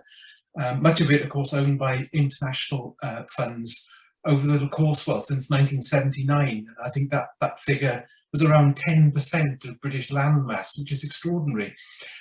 And I wonder, and I'm sure that you didn't mean that ownership didn't matter per se as such, but that for me, a lot depends on initiatives like Skyline, on who it is owns the land and whether or not they have a public interest behind them. And clearly in your case, you're dealing with, I'm assuming, NRW and potentially some other public estates. But surely if you have an international capital fund behind land ownership, that does make a real difference as to the ability of local communities to impact on what is used, or what that land is used for. No, I agree, and I don't want to. I mean, I suppose I've got an element of pragmatism. Ownership is great. I mean, ownership gives you the most control that you can have, and ownership would be great. I guess that on the scale that we need, community ownership of land, short of nationalizing it all, is not, well, let's just say it's not gonna happen. And there are small scale initiatives that can be done. So ownership's great. What I'm trying to emphasize is that even when you don't have ownership, and this could be mandated in government planning regulations, it could be management, it could be mandated through government processes, the engagement and the creation of shared visions and shared values can be done without it. So I'm all for ownership, but there are limits to what ownership can likely deliver, and where that can't be done, we need to have, I don't want us to just hold up our hands and say, we don't own the land, we can't have a say. And there are ways that we can do that. And so we've got in what we're doing in Skyline is the simplest of cases. We've got a willing landowner, Welsh Government. We've got a willing, although slightly reluctant, land manager in NRW, and a community who are willing to enter into binding commitments about future values and strategy. That can be done in more challenging environments. Now, if the community were to own that land, fantastic. Within planning and other forestry rules, they can manage that according to place, but we can get most of the way there. We can get the values established and enshrined without that. And can we do that in other places, more challenging places like upland commons and farmland? And I think we can. It needs government mandating. Nothing wrong. Ownership's great, but I'm trying to illustrate that where ownership is not for financial or legislative reasons possible, policy reasons possible, there are other ways in which you can embody resident values in management. Yeah, thanks, Chris. I've got a quick question for Ria.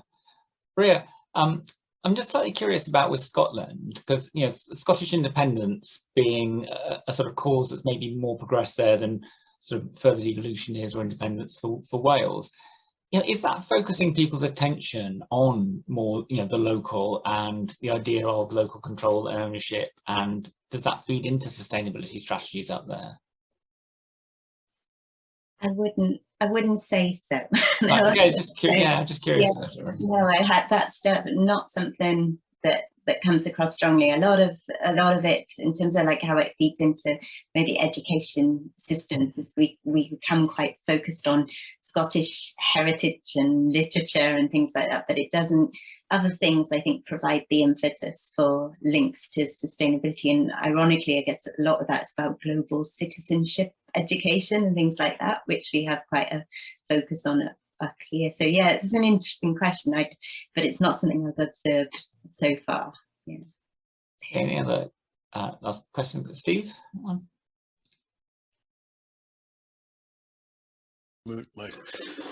Yeah, Ken and the panel, very interesting series of commentaries. Thank you. I'm interested from this perspective of the role of the university in all of this. And I'm particularly interested in, say, a place like Leeds, where the University of Leeds ran a highly successful civic and community engagement process on climate change. And you can read about it. I don't have to go into the detail, but that citizenry being facilitated in that conversation by a more knowledgeable body led to some, I think, very powerful outcomes in terms of giving the citizenry a voice. And we've heard a lot about the voice in terms of forestry and land management and so on this program. How far do you think we're progressing that agenda through the university system? Are we doing enough? Yeah, Calvin's probably one to answer that in about a minute or a minute and a half. Speaking frankly, it's quite depressing. I think we've had the Green Awards out this week, whatever they're called, and the people who are winning those awards are not dealing with the elephant in the room, which is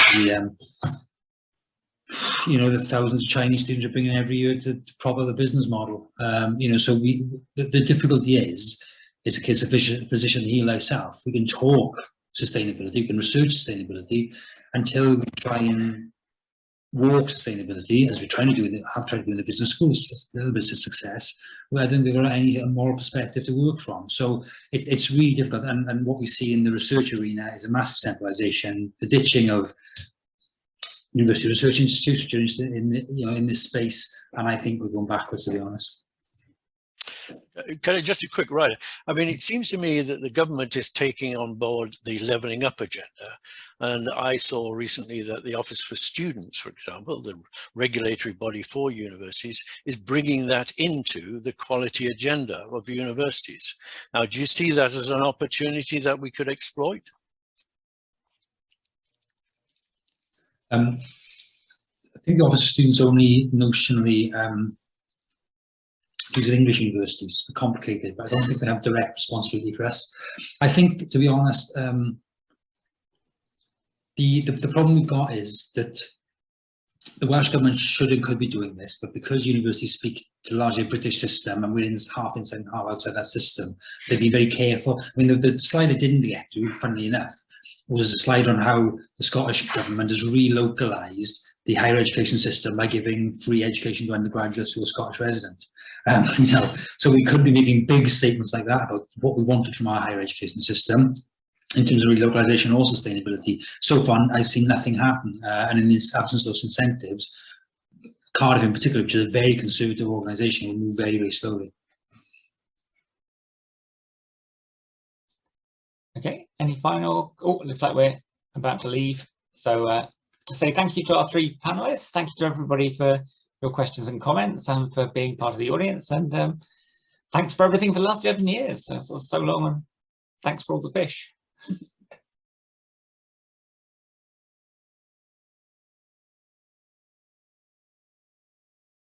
So just to quickly introduce the panel members, firstly, I'd like to introduce Susan Baker. Susan, if you just wave hi. Susan is one of the co-directors of the Sustainable Places Research Institute.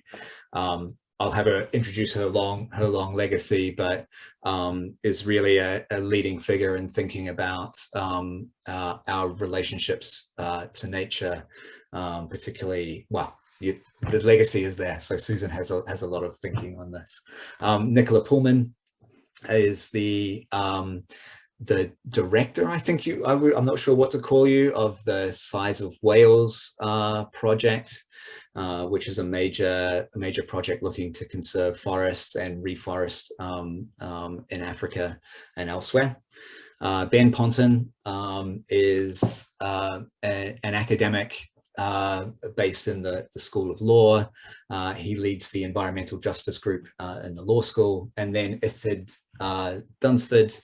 And Ithid is, I hesitate to call you a farmer, Ithid, but is one of the things Ithid does he is a farmer, but he's really working and thinking about how we actually go about reforesting in a way that is culturally appropriate. So what I'm going to do is just ask everybody to give 5 minutes. So we'll start, I think we're going to go Susan, Nicola, Ben, and then Ithid. So Susan, if you could just take it away. Okay, thank you, TC. I've been only given 5 minutes, which is almost impossible for me. So I'm going to start without much ado and say boldly that our relationship with nature needs to be based on a radical transformation, and that this transformation needs to embrace the steering arm of society, including our embedded financial, legal, political, and governance systems, and radically realign these arms to recognize the connectivity that exists between the social, ecological, and technological domains, and to deliver more just, equitable, sustainable, and resilient futures. Governance transformation must be accompanied by fundamental cognitive, behavioral, and cultural shifts, including rethinking growth, rethinking efficiency, rethinking the state, rethinking the commons, and rethinking justice. And this focuses our attention on building adaptive capacity to manage environmental change and to advance social and ecological justice, which evokes notions of reciprocity and care for humans and non-human entities. And that requires the development of new values, regulations, and procedures for recognizing and managing the rights of all, including the non-human world. And only with these shifts will we be able to ensure that our complex, intertwined sustainability challenges are confronted and in ways that move society from its multiple unsustainable trajectories towards a good Anthropocene. And a good Anthropocene sees political and economic structures deliver the common good for all, which includes us and the non-human world. Now, constructing a distinction between nature and society has enabled Western culture, religion, scientific and political values to see nature only in terms of its instrumental use value to us. And this anthropocentrism has provided the underpinning for regimes of brutal inequality, for exploitation, and for cruelty to our own species and other creatures. And it has facilitated the prioritization of the search for pleasure and affluence through the exploitation of others. Given our destructive ethos, or it may even be because of our fear and anxiety that this now instills in us, we've begun to rethink our relationship with nature. And I see this as a search for a reconciliation eco-politics. This reconciliation involves identifying coexisting conditions between human society and nature, based on rethinking our place in nature and recognizing the intrinsic value of the natural world, and in the recognition of the benefits that nature provides for people. In the context of the development of an eco-politics of reconciliation, I would like us to construct a relationship with nature that is joyous, that's based on wonder and awe. Wonder is a contemplative emotion, and it is associated with the uncommon, with the absorbing, with engagement, with impressiveness. From wonder, we have posed questions about the nature of being, about the origins of the universe, about the meaning of life, and about our place in the cosmos and within nature ourselves. And asking these wondrous questions has allowed us to build up a sophisticated, highly developed bodies of beliefs, cultural practices, knowledge, scientific skills, and technical know-how, as reflected in the development of medicine and technology, and in the expansion of literature, music, and art. But awe, my second value, allows us to temper these advances by humility. Because in the presence of a relationship with nature based on awe, we are humbled. Awe produces a sense of humility or insignificance in the person who experiences it. Awe is a critical aspect of our moral reorientation to the natural world. And I may even go so far as to say that the attitude of awe should be the central organizing concept in our relationship with nature. In other words, in our environmental ethics. Awe towards nature can help us rein in human hubris, counteract our materialism, and generally make us better suited to act cooperatively as ecological citizens. So, based on wonder and awe, what would our future relationship with nature look like? Well, I want to start by saying a word of warning here. We should not allow awe to lead to acquiescence or passivity. Critics are quite right when they say that we should not think of awe as an unqualified good.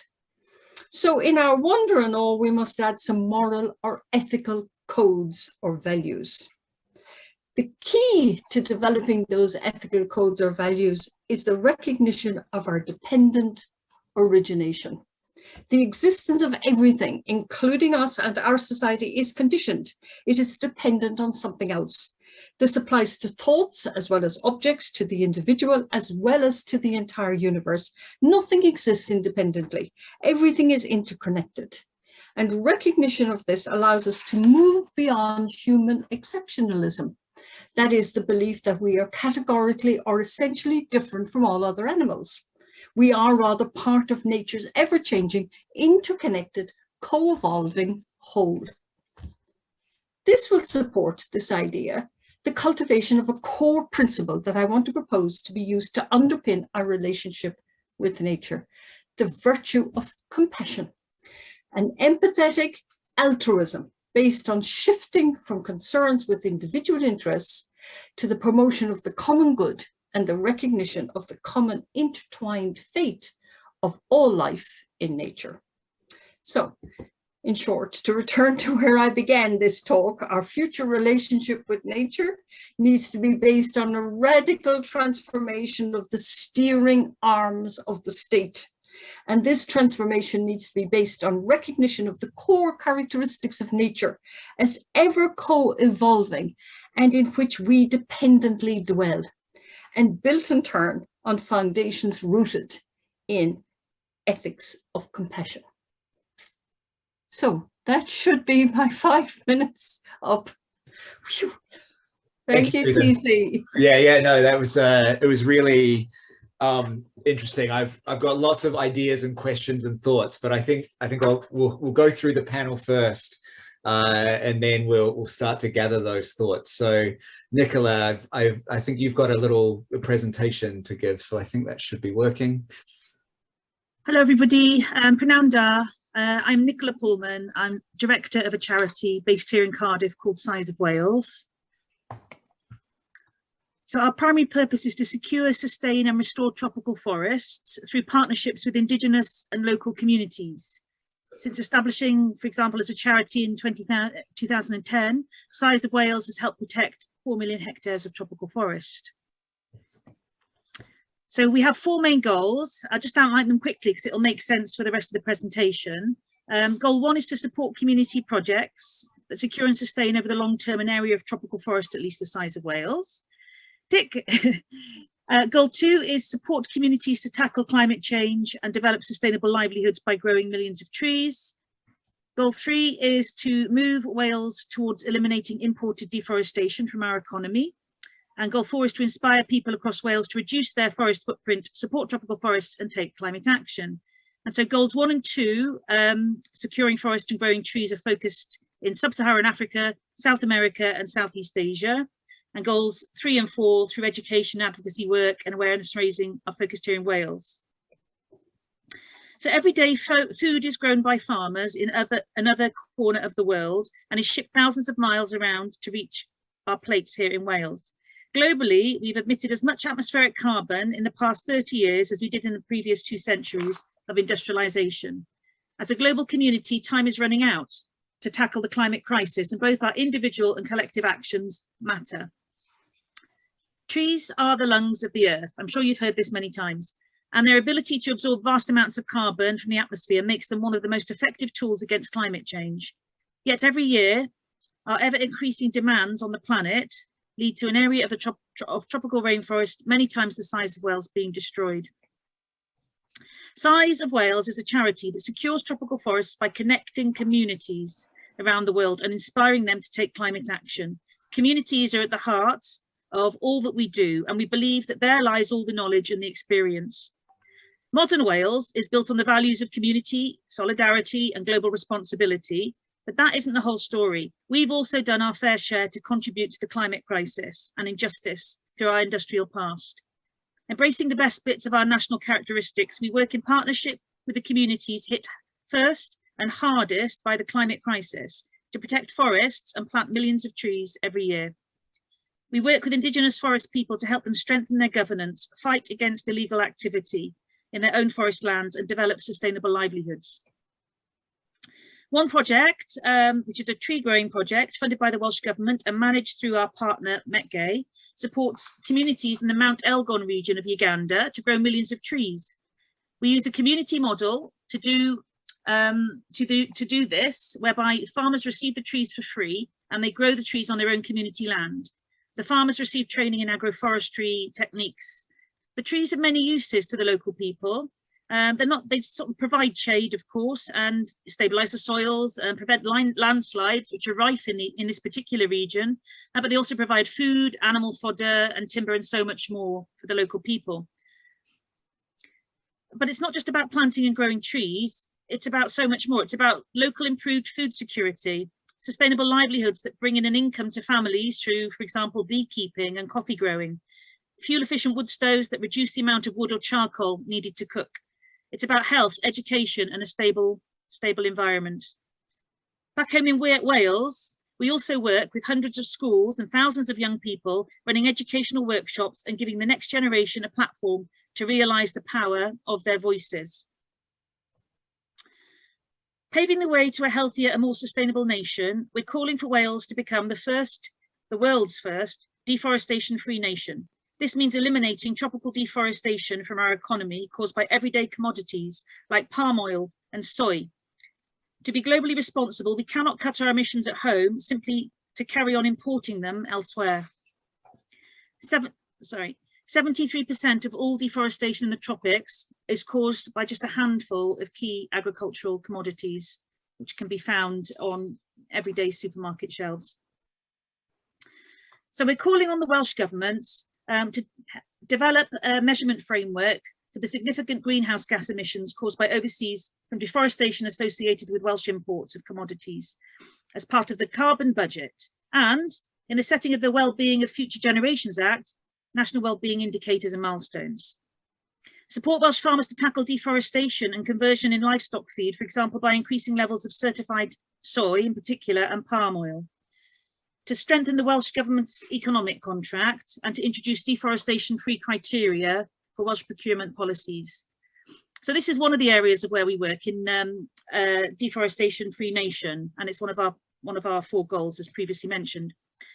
So every single person on this planet is connected to one another, and small actions by many people can make a difference. But it's only when we work together in one clear voice across boundaries, cultures and languages that we can create the change needed for our planet's survival. Thanks very much. Again, more to discuss, but I'm going to shift to Ben now, who's going to change scale yet again.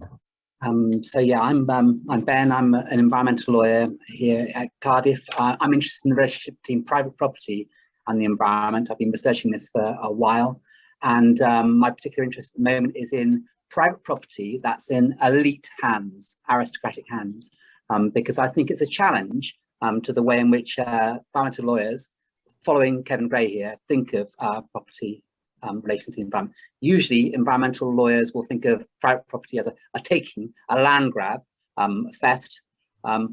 Increasingly, lawyers are thinking that private property is just an abstraction in which you have rights that you can trade with other people a long, long way away, and no real relationship with the land itself. So real property, people are saying, isn't really real. It's a fiction, it's an illusion.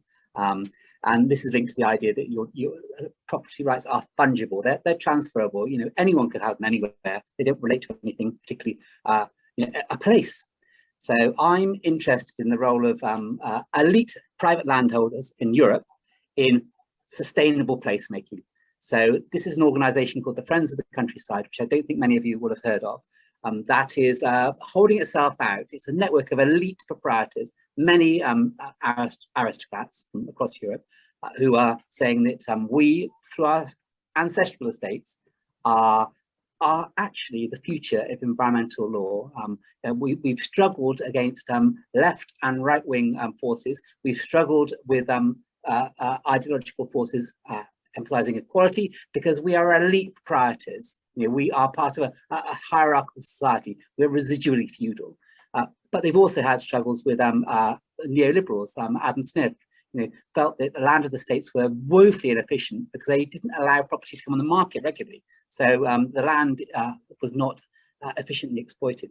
So the Friends of the Countryside are taking the increasing emphasis on environmental protection and seeing it as an opportunity for the nobility of Europe to reassert its role. And some people talk about the nobility being muted under the forces of right and left-wing modern ideologies.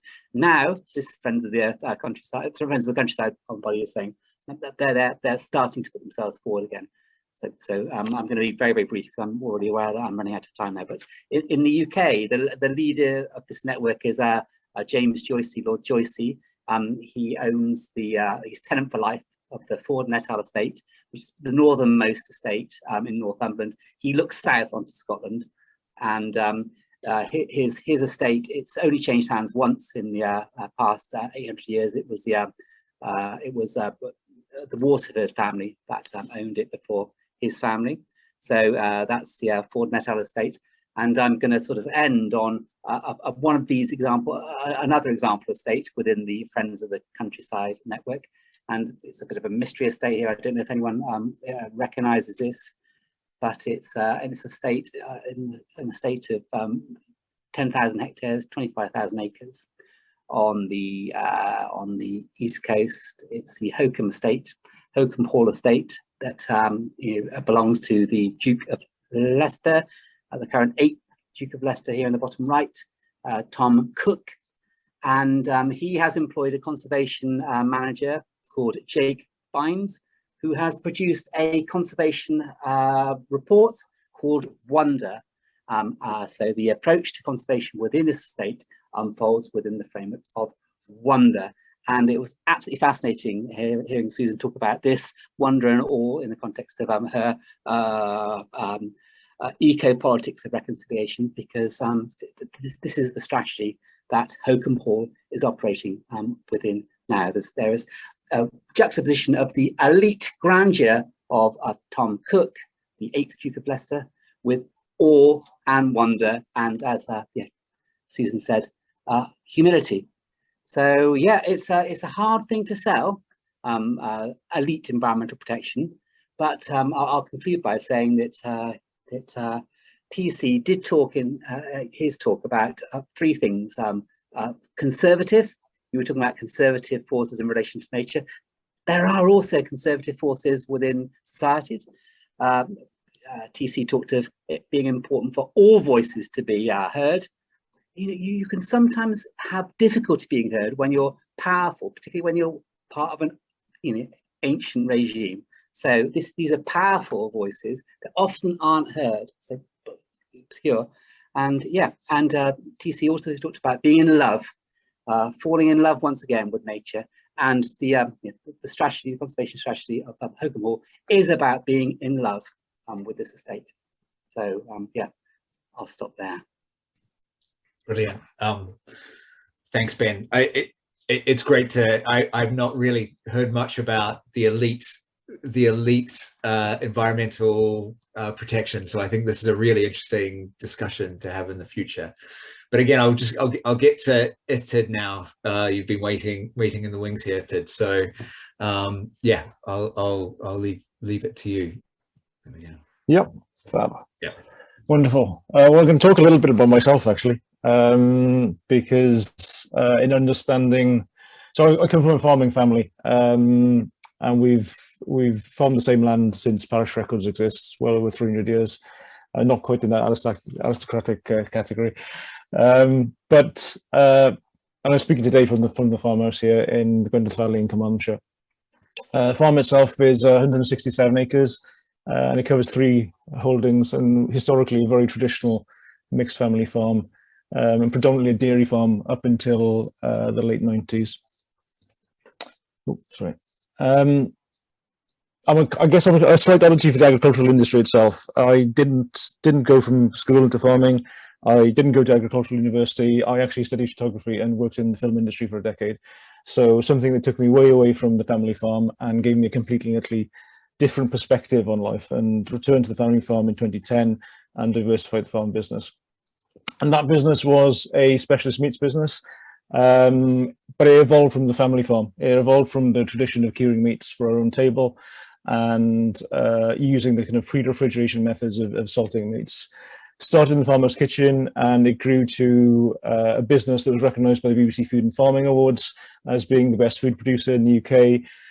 We supplied Michelin-starred restaurants, the London food halls, we had a stall at Borough Market, and as a local employer, we supported 13 staff from our rural economy, but we also supported a number of immediate farm businesses that we bought livestock from as well. So it had a real impact in terms of how food was produced and how it was done locally.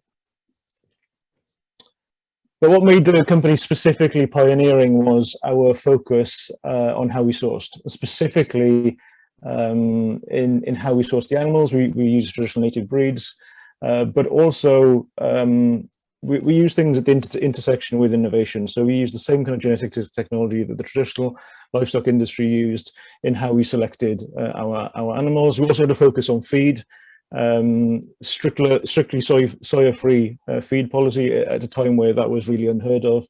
And we had a focus on the use of waste products from the food industry to feed animals. And we worked with a number of suppliers. We took calves from the producers of Havre organic cheese, calves that would have been shot at birth, and then they were fed on the waste whey from their cheese production.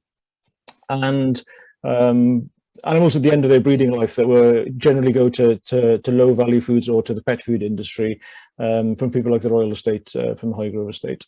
And we worked with an American chef called Dan Barber on a waste food event at Selfridges in 2017, where we made thousands of plates worth of food purely from waste. In 2015, I guess my focus really changed. I secured a Nuffield farming scholarship, which allowed me to travel and took me away from the farm, took me away from the business, and allowed me to have a look at the spectrum of how food is produced globally rather than in my little microcosm here in Wales. And it really introduced me to the complete spectrum, from sort of high nature value farming, regenerative ag, all the way across to synthetic biology. And it gave me some incredible experiences in doing that. Visiting the Amazon and experiencing deforestation firsthand, speaking at Beijing Design Festival, bizarrely, visiting the spaceport, having lunch at Apple HQ, and I spent a week with a medicine man at the Navajo reservation, understanding their relationship with the land. It gave me a lot of insight and a lot of privilege in understanding how food is made in other countries. And actually what Nicola mentioned in terms of how we make that selection from our supermarket shelf and how that impacts the rest of the planet. And where once our farm business supported 3 families, now we're in a privileged position in that my wife and I work off farm, and so we're not reliant on the farm itself for the mainstay of our wage. And from the 167 acres, a large proportion is tenanted, but a large of it is left for us to manage, and for us to manage in the way that we want to. It's a mix of good quality forage land, of marginal lands, of native woodland, managed and wild. We have 2 SSSI sites, but we also produce some food. We still have a small amount of livestock that we turn into products, but largely for our own table. We have a market garden of 1 acre, things like firewood, for instance, and we have poultry.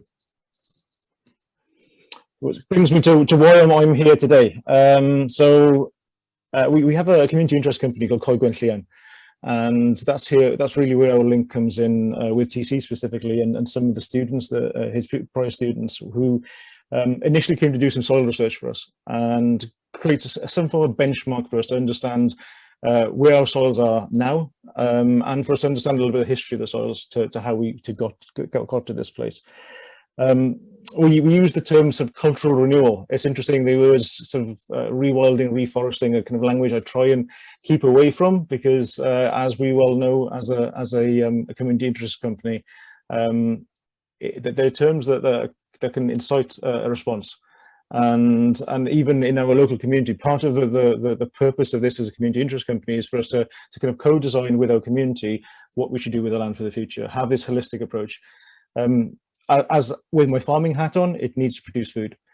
But with my kind of environmental hat on, it's how do we actually use the land in the right way for the future. And we've done it in terms of engagement by working with the likes of Cardiff, but also by working with local artists who've come in and made some film pieces of people in the local community for them to themselves express their relationship to land and how they understand that. One of those screenshots in this slide relates to that. And recently we had an ethnobotanist that came in to talk about weeds specifically, and it was interesting for me personally to understand from an agricultural perspective things that I thought were weeds, but actually they're not doing harm, they're doing good to the land. I'm probably gone over there, so I apologize for that, and I will stop there. Thanks, that's it. Yeah, it's just wonderful to see the range of perspectives here, and the different scales and ways in which we're thinking about our relationship with nature. Yeah, I could go on about the soil on its farm for ages, but I'm not going to. It's a fascinating thing. But what I wanted to do is just to open, please feel free to put slides in the questions in the chat if as we go along, but I'm going to start just with a question here that really it comes at all of our speakers, and all of you really mentioned the importance of the relationship you personally have and your communities or the groups that you work with have with land. Susan discussed it as wonder and awe. I use the term love. You mentioned it here, Ben, and really one of the questions that I want to get to is about scale, but I guess we'll start with that question of wonder and awe, and I'm just curious to know where that comes from. How do we, if we get the suggestion that potentially the antithesis exists, that we are lacking wonder, where does that come from, and how do we develop that amongst ourselves in that preservation? I might start with I'll start with Susan because you brought it up. So and then maybe we'll go around the panel and see what you think. I think you've raised an interesting issue, TC, and that is that we tend to have a relationship with nature that is very instrumental and almost jaded. I think that a very nice initiative or project would be to start again like that lovely photo of your two children and just reinstill that notion of wonder and awe. We need both, because wonder might make us a bit too it needs to be tempered by a humility, and I think that's where awe comes in. I think we need both. The idea of wonder, of course, is long established in philosophy and in our thinking. That idea that we've developed our socio-technological, religious and cultural edifices based on the fact that we ask questions and we seek answers to them. And that seems to be part of the human spirit and is well embedded in the works of Plato and indeed in other religious traditions, and as is awe as well.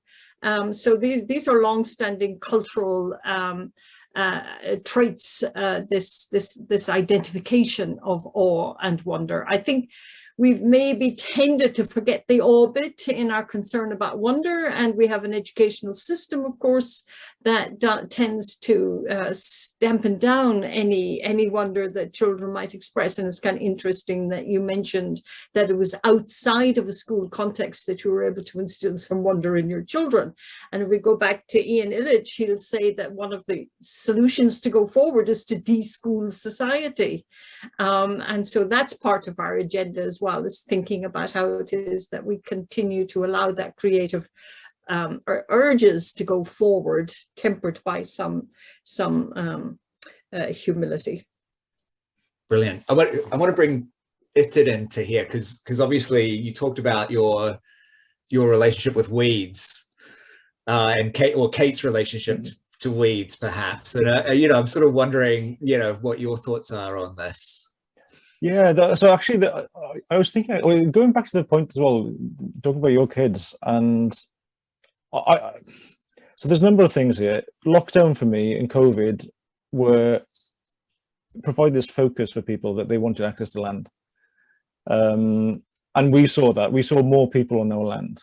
And we have public footpaths, so they have the perfect right to be there. And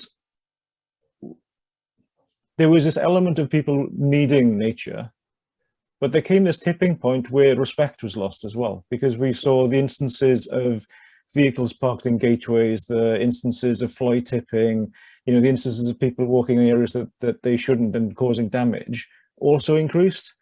And so there was a split there in terms of the human interaction with land. So lots of it was positive, but lots of it was negative as well. And touching on the weeds, I think the thing that really hit me was understanding nettles. I'd always been told nettles equal good land, but actually in understanding where the nettles were growing, they were actually taking a specific toxin, or they were taking something specific from the land in those points. And that was, to me, was understanding that. But those are actually the things that gave me that wonder and awe. That's the bit that kind of, the way my brain works is understanding how things work, and so they're the bits that kind of do it for me. Yeah, brilliant. Yeah, I mean, it's fascinating. The issue of how you build this, as I said, the and the issue of respect and the use of land has been really something that, I live in a fairly small village out here, and we definitely notice the changes. Nicola, I want to just bring you in here, and obviously you work with a wide range of different stakeholders, and I'm just curious to get your thoughts on their relationships to the natural world, and whether wonder and awe is really part of what they talk about. Yeah, it's interesting because I was going to bring up the word respect. So a lot of the communities I've worked with and lived with in sub-Saharan Africa, I've always been really in awe of the respect they give Mother Earth, if you like, the respect they give their local environment, their wildlife, the biodiversity, the soil, the trees, the rivers, everything.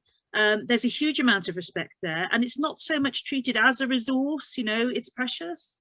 And I think that's also reflected, interestingly, in my own perspective, in how much respect people had for each other as well. So yeah, I think respect is a really key thing here.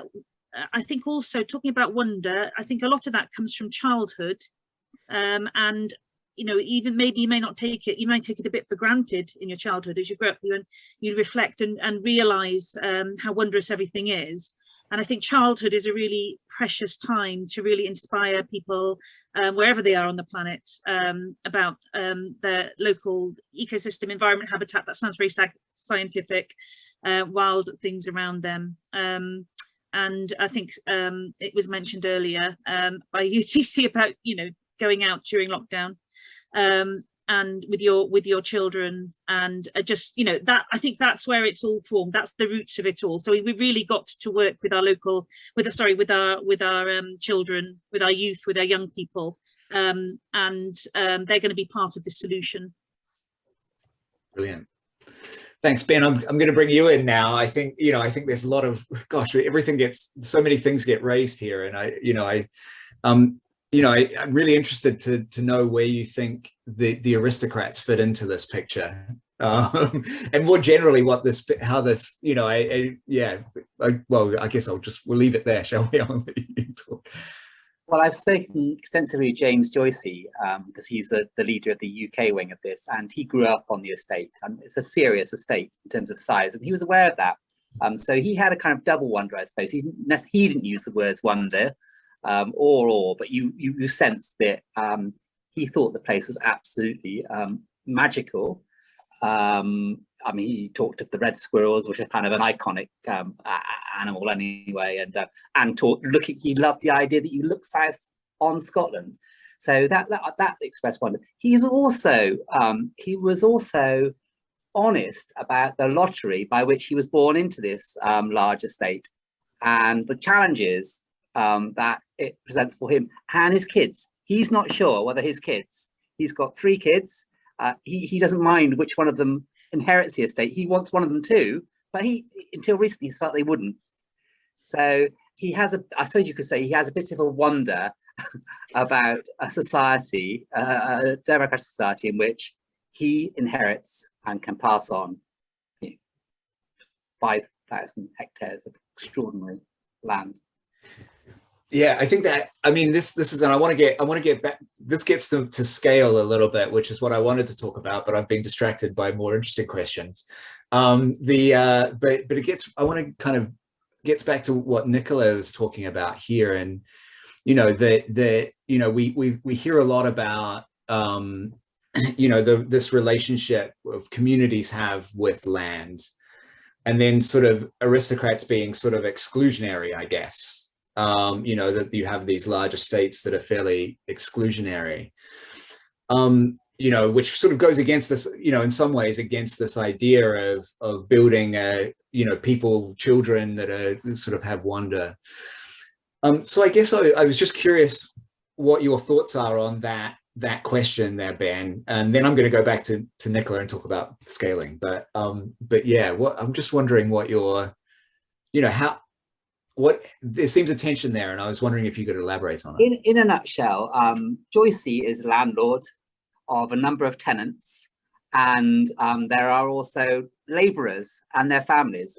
So there is a community of about 2,000 within this 5,000 hectare estate. So it's not densely populated, but it's not one big, rich, privileged family. It's a community structured legally along neo-feudal lines, I suppose you could call it.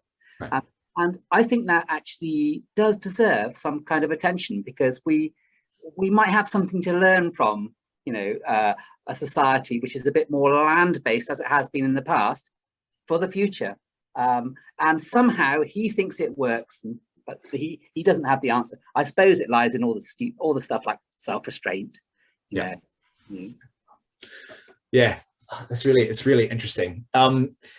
Nicola, we have about 5 more minutes, and these things always go quickly, but I wanted to actually, Ben's really nicely sort of started us off on this pathway to thinking about, well, community is important. We've discussed wonder and awe, but I'm always struck by the magnitude of the problem. And you're obviously, Nicola, thinking about this in so many different ways: the deforestation for Wales projects, the preservation projects, and the tree planting projects. But they're obviously all very community based. And I guess I'm curious to know, how do we manage that scale? How do we manage that, the global feeling of this is a global problem that needs rapid solution, versus the sense that community is essential to making this happen? Yeah, thank you for that. Well, personally, I feel that we all need to act, and it's everyone's responsibility on every level. So local, regional, national, globally. We need to know that every little action does make a difference, and not be overwhelmed by the scale of it. Passing the responsibility over to an agency, if you like, that can handle the scale, I think's passing the buck. It doesn't give us that ownership of this responsibility that we all going to need to take. We got to take this responsibility. Just talking about trees, one tree planted in the right place, with the right supports thousands of organisms, and supports people and their livelihoods, and stabilizes the soil, and it provides shade, and it stops schools being blown down. In areas where climate change is actually a real threat to people's lives, to their livelihoods, to their lives, to their ability to get food. So, yeah, on the front line of climate change where this is happening, like Uganda, like the example I showed in Mount Elgon, this is a real issue. And these tiny small acts that may feel very small, what's the point? I just don't agree with that. I think we all need to act, we all need to take responsibility, and every little action that we do does make a difference.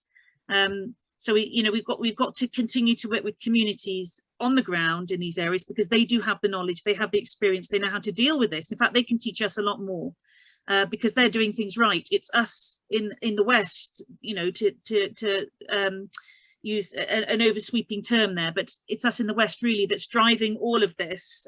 They're not doing that at all. It's us. We're making this happen. So to me, I think I know it's not just all about trees and forest. There's lots of other habitats too. But this is all about natural ecosystem-based solutions to a problem. I think we need to go back to the roots of that. Yeah, thanks. I mean, it's a really interesting problem of everybody needs to act, but how do we galvanize that? So Susan's got her hand up, and I'm going to bring you in, and then Ethted will get your final thoughts as well. This has been one of these short, it's very enjoyable, but unfortunately short panels. So Susan, and then Ethted.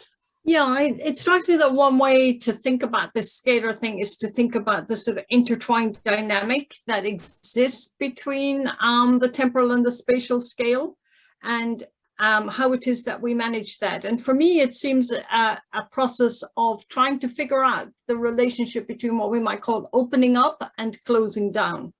So we have to open up in one way to uncertainty, because the further into the future, if we're talking about temporal scale we go, the more uncertain things become.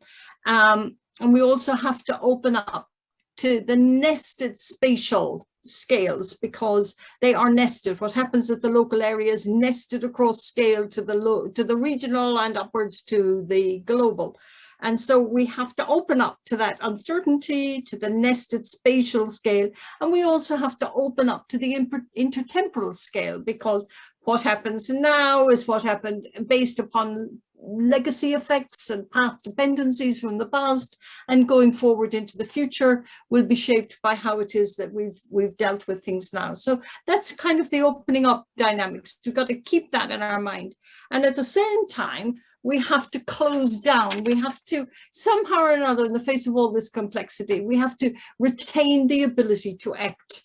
So we have to actually close down around particular solutions now to address particular problems. They could be at a place-based level where you have an immediate problem in an immediate community, like your map of the flooded areas in Cardiff, or like Nicole's community that she's working with, immediately feeling the effects of climate change. So we have to retain the ability to act. So how do we kind of deal with that dynamic? And one way, of course, is reflexivity, that what we do is that all the time we keep open and we close down, but we're all the time keeping an eye on whether the closing down forecloses future opportunities, whether it is based upon a ignoring of uncertainty. We have a great big habit of having economic and planning systems that are based on the presumption of perfect knowledge. We have a great habit of not thinking about the long term. And so somehow or another, we have to keep a reflexivity and back to humility about what it is that we've done. Is it the right thing? Have we foreclosed the future in closing it? Have we kept open the temporal and spatial scale? Have we kept open the uncertainty? Have we kept the future open? And that, to me, is how it is we manage it. We find new reflexive ways of thinking about the opening up and closing down dynamic. And only when we do that can we act now, but also act for the longer term. Thanks, Susan. I really like that as a model. And yeah, the perfect solution problem is one that is absolutely fascinating to me as somebody that's been thinking about hazard scientists. we make so many decisions based on imperfect information, and it's going to be imperfect. You know, we can't predict a lot of these things, and so we need to learn how to manage that and progress it. I'll bring you in. It seems like we're going to have a two minute warning, so in a minute. So yeah, I'd just love to hear your thoughts on this question of scale. Yeah, I guess that imperfection idea is what I particularly like. What I always envisaged, and the ambition, I guess, for Coed Gwenllian as a project is that it's a test bed, that it is a testing ground. It's and then it can, for those successors, that they can become a model then for other areas and to do it at larger scale. But it's a place for us to actually make mistakes. I guess I was going to come back to your talk earlier. The one thing that really stood out for me is you said something new, and it doesn't matter how much I look back on kind of the heritage and all the family things that relate to this land. It is specifically looking at what we do for the future, which is all going to be new. Brilliant. That's it. That's it. It's a perfect place to finish.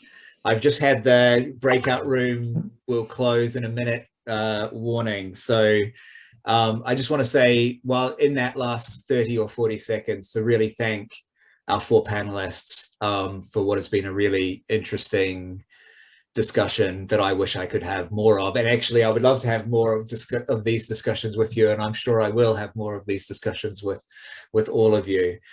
And yeah, I would just again, many thanks, and many thanks to those of you around the panel here about you know, for you know, the comments and you know, listening in.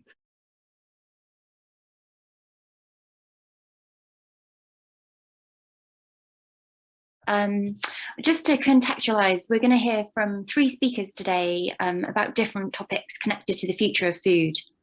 And yeah, I guess there's a bit of context for this session. I'm sure you're all aware, amidst the global challenge of climate emergency, there's increasing evidence and urgency about the need for radical transformations in our food systems. And this includes not only changes in the way we're producing and growing food, but also changes in the way we work, the way that work happens in food systems and the connections we make along food supply pathways.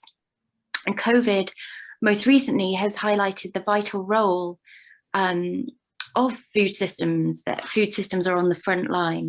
And it especially has brought to light the kind of critical role of local and regional food systems and the role that they can play in resilient food futures.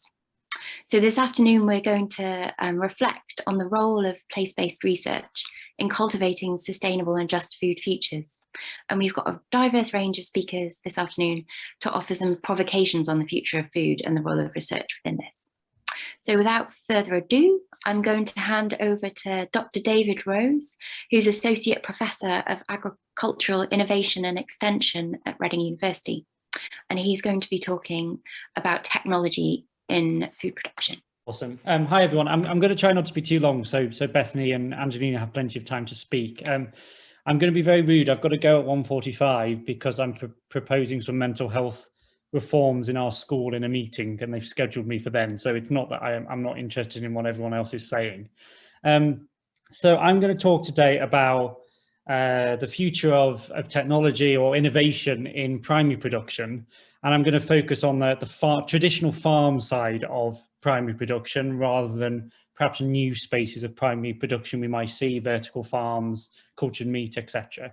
So my place is going to be the farm, and I'm going to talk about how we might do kind of place-based research to help us cut through some of the grand narratives of technology change in agriculture.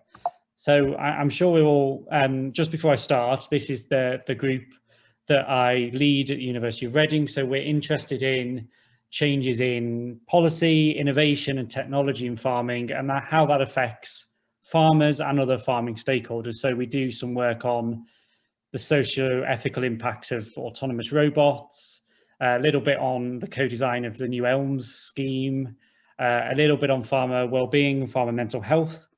And for Welsh viewers, although you can get it anywhere, and there's English subtitles if you can't do Welsh, there was a recent programme on mental health in the countryside that we featured in that you can watch. But today I'm going to talk about grand narratives of agricultural change. There is a perception out there that agriculture is on the cusp of a so-called fourth agricultural revolution, or agriculture 4.0, whatever you want to call it. Lots of documents out, lots of funding going into robotics and drones, AI, you name it.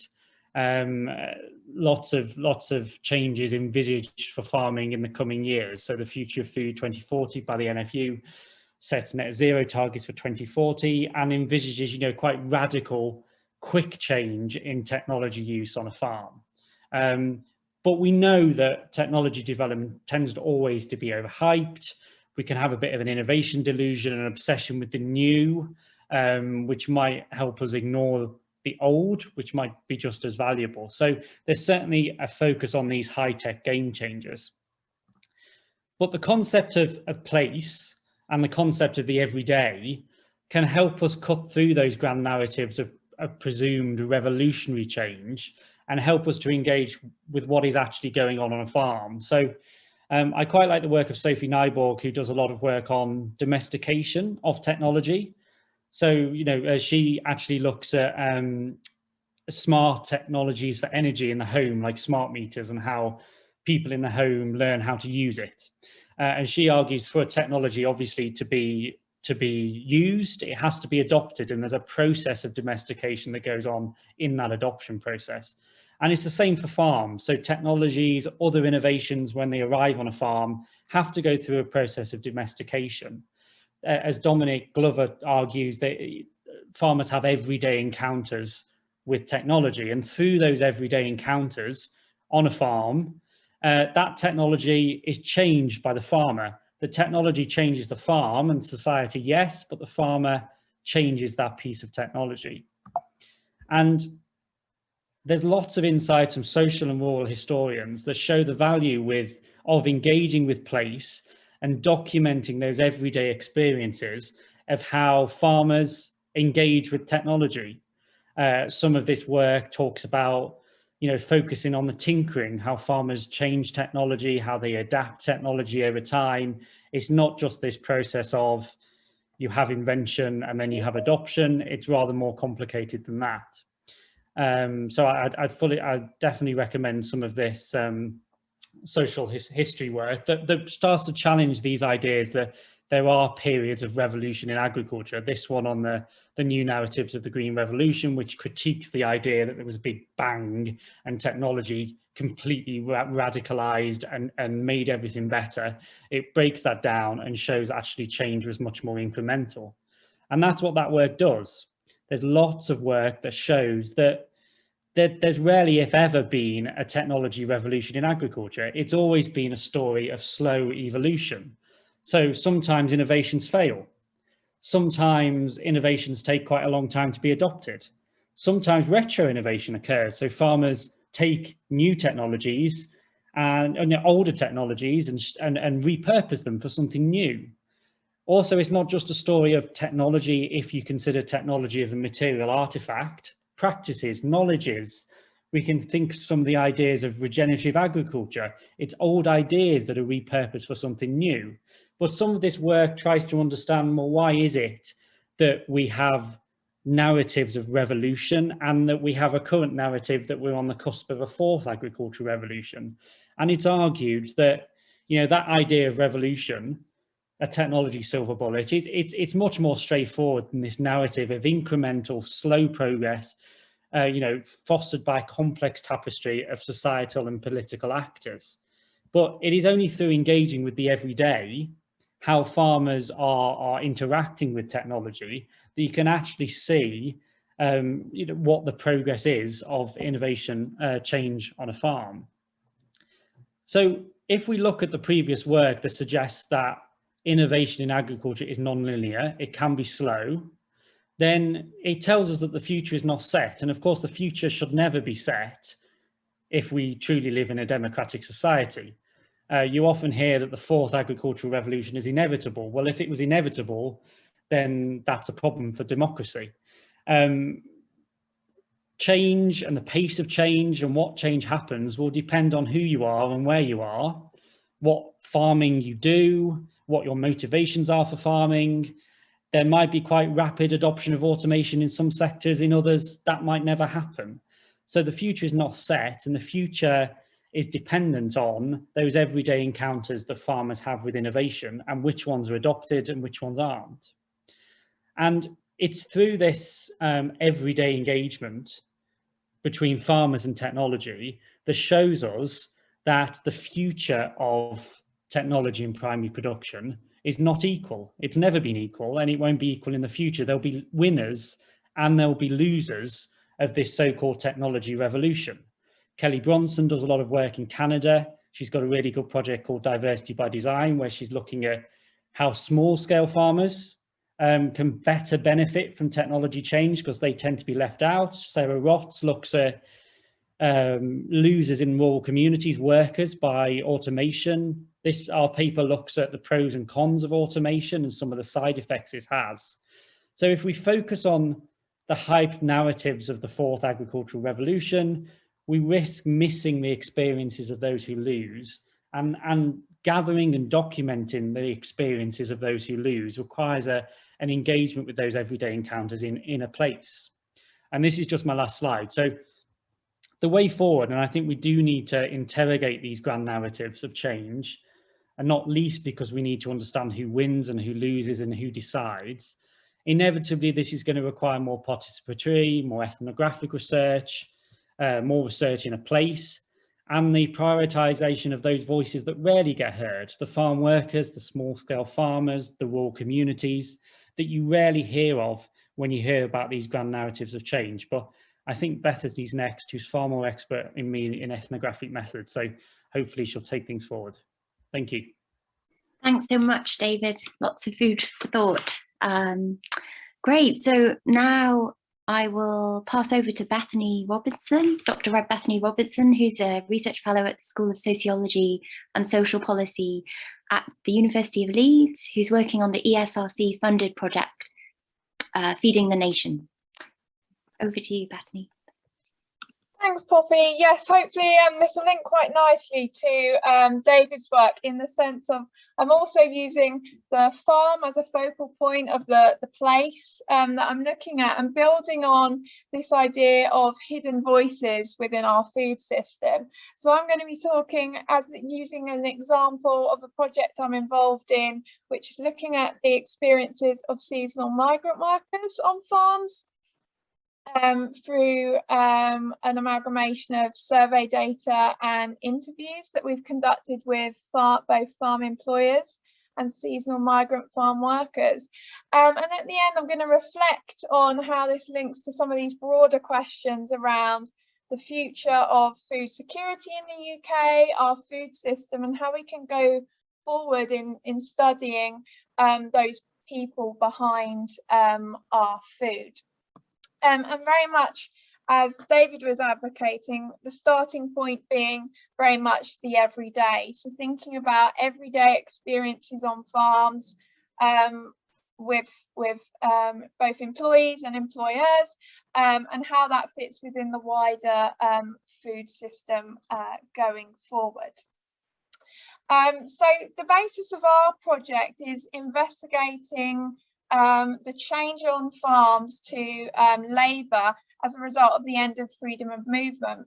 So again, bringing up this idea of change, and of course, as we've already heard today, thinking about COVID as perhaps a precursor, as it were, to some of these changes, certainly in the context of getting seasonal farm workers on farm from overseas, and that starting to be problematised last year with all the travel disruption, and then going on to this year with the end of freedom of movement, and thinking about the different routes that workers can be brought from to work on our fruit and veg farms in the UK.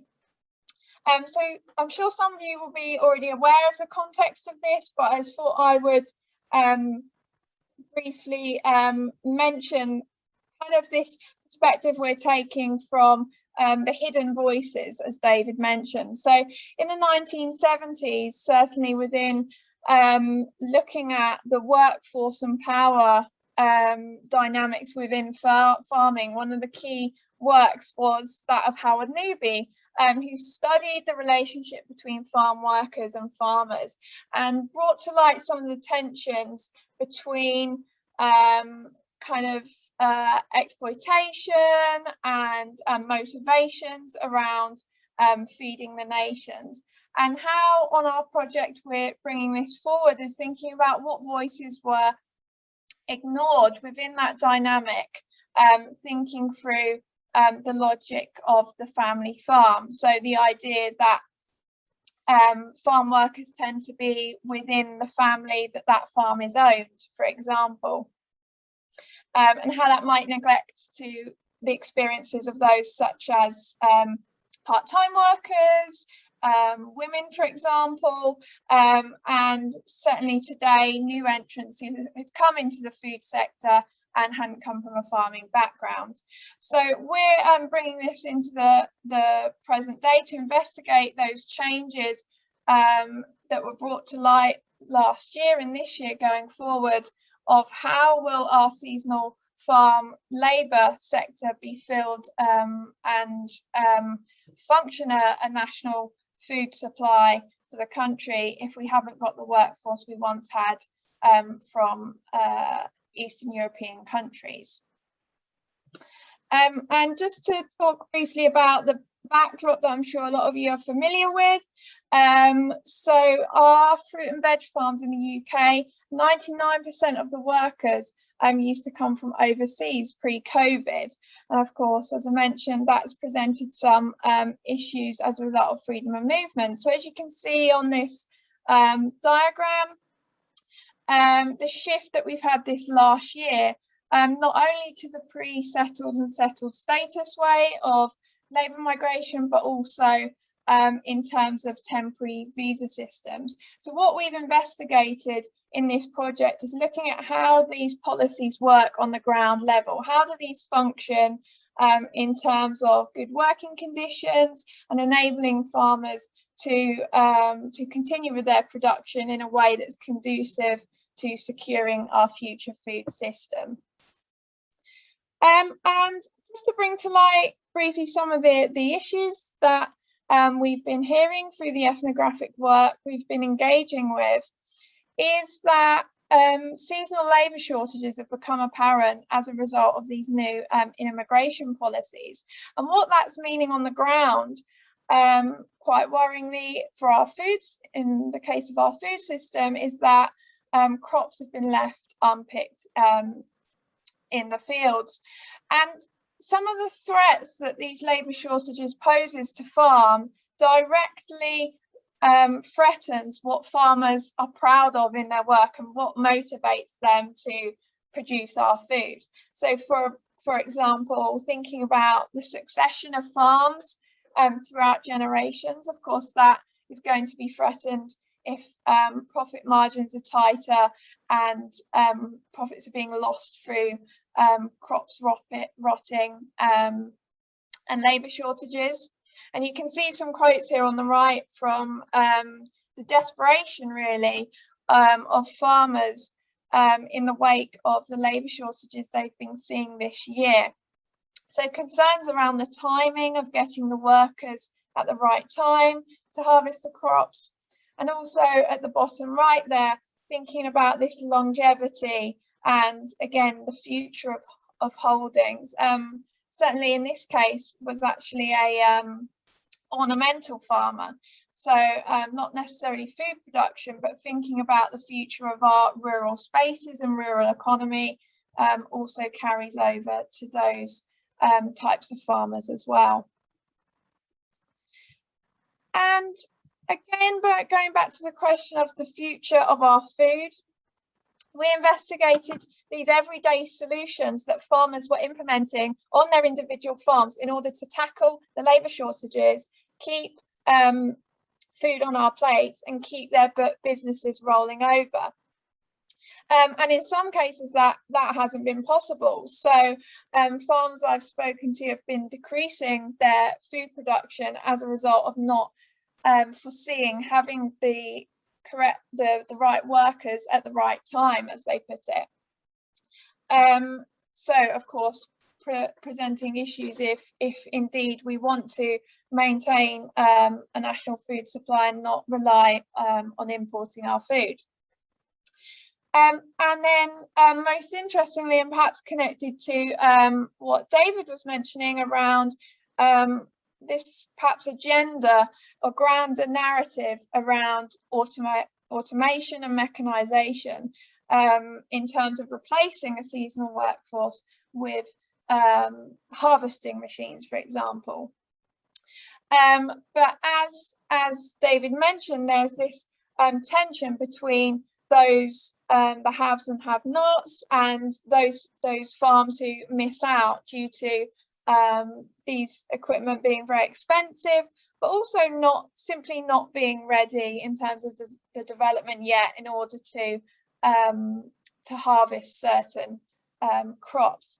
So we're seeing quite worrying patterns there in terms of not only the future of our rural economy, but also the future of our food supply. And then I'll just briefly bring this together, think about, okay, what is the future of our thinking in terms of placemaking?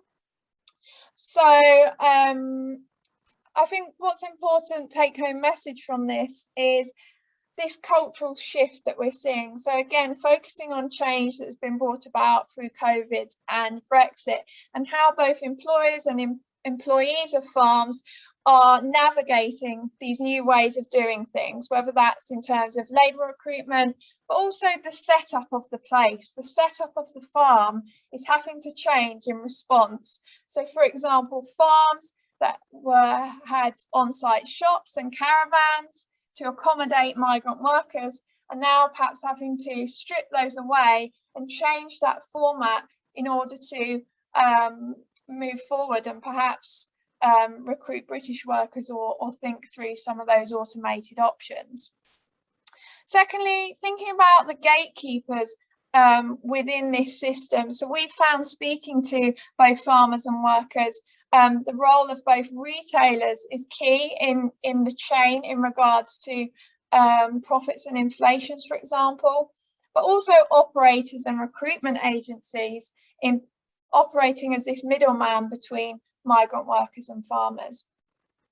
And finally, thinking about the wider picture, if in one breath certain stakeholders are suggesting that we should be eating 5 a day and increasing our fresh produce consumption, how does this fit within this framework that we're seeing of a reduction in growing British fruit and veg? So I'll leave it there so we've got time for the other presentation discussion. Thank you. Thanks so much, Bethany. That was really fascinating. Great. So I'm now going to hand over to our final speaker, Associate Professor Angelina Sanderson-Bellamy, who's Associate Professor in Food Systems at the University of West England. And she's going to be talking about her work on, well, I guess, regional food systems and their place in carving sustainable and just food futures. Over to you. Thanks, Poppy. So, yeah, I guess what I'll be talking about is community-based food systems and building relationships back into our food systems. Considering that this is an end of program event for Sustainable Places, just wanted to sort of recognize the role that placemaking has to play within thinking about how to transform our food systems. And that's largely because, as we're all aware, our food systems are complex systems. So this really requires a place-based approach because of the myriad of ways in which actions can play out across the system. So it's important to understand the local context in which these different actions will play out, as opposed to taking a more global kind of approach to transformation and expecting that to play out in the same way across all of our sort of regional and community scale food systems. So I was going to talk just very quickly about a program that I had called T-Grains, which was a UKRI funded program that I had while I was based at Sustainable Places Research Institute. And within T-Grains, we had a number of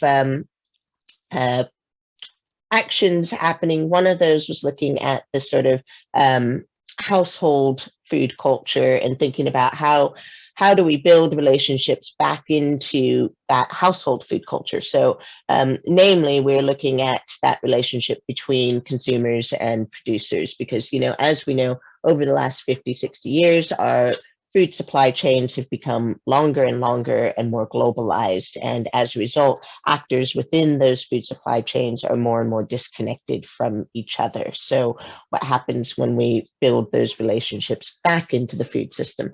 And one of the things that we found was, and so we studied, we had our control group, but we also had our participants who had just newly joined a veg box scheme.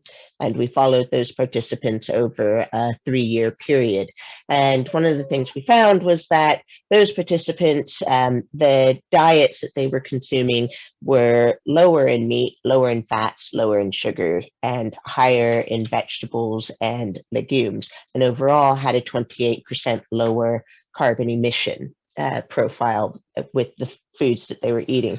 And so what this really highlighted actually was the value of building those relationships back into the food system.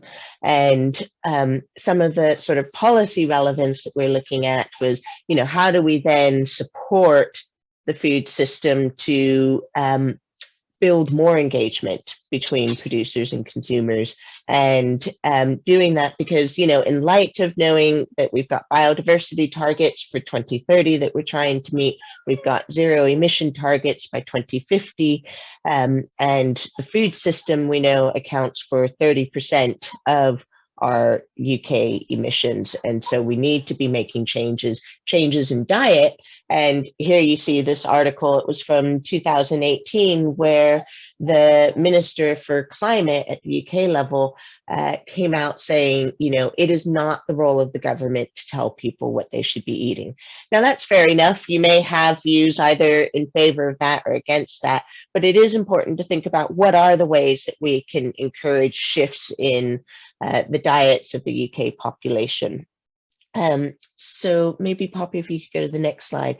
So one of the things though that we recognize is, you know, with these veg box schemes, they are very much a white middle class phenomenon. And so it's then thinking about how can we extend the benefits of these direct purchasing schemes to a wider segment of the population, and in particular food insecure households, where we know that you know, the cost per calorie of food means that they're purchasing ultra high processed foods because they're lower in cost per calorie compared to buying a head of broccoli, for example. So a spin-off project from the Tea Grains work has been an accessible veg project where it's a pilot project. We're working with 5 farms, CSA farms, who were interested in taking solidarity approaches to providing their veg boxes. And so we've been trialing different approaches with those farms. We have 50 households who've been receiving these free veg boxes, and we've been tracking the impact of those veg boxes, but also tracking the practices that are used at the farm level to understand what works, what doesn't work, how can we learn from this to expand this to more farms across our community. But really the important thing here is thinking about the community scale of those food systems, because, you know, when COVID hit, suddenly food insecurity nearly doubled across the UK population. And that was for many different reasons. You know, there are some people whose salaries had been reduced or completely lost through job loss. Other people, though, who physically just couldn't access food because they were self-isolating, for example. And other people because the supermarket simply didn't have the food on the shelves. And we saw a rapid increase in the months of April and May of that first lockdown of people looking towards local food providers to source food. And what you had emerging from that were a number of these different farms where, because they were part of the community, they saw the hardships that members of their communities were facing. And there was a lot of actions taken to make their food available to these different households who couldn't access food. And that was happening at a community scale. And that's because you had that social capital that was embedded at the community scale. And so I think that's a critical part of the challenge going forward, is accessing that social capital that exists at the community scale and the innovation that happens. So here with this project, we've already had a large amount of interest from a couple of different ministers in Welsh Government who've come out to visit our farm partners and to learn more about how we can better connect up the food system. So Poppy, maybe if you go to the next one. So what we do know is that we're at a really, I think it's a really, really exciting time in the policy landscape when it comes to food. So we've got Brexit, we've left the EU, we've left these CAP policies, which have guided our agricultural policies since the 1960s. And we're now in the process of the different nations sort of developing their own policy approaches to food. And you see here, so UK level, we've got the Agriculture Act.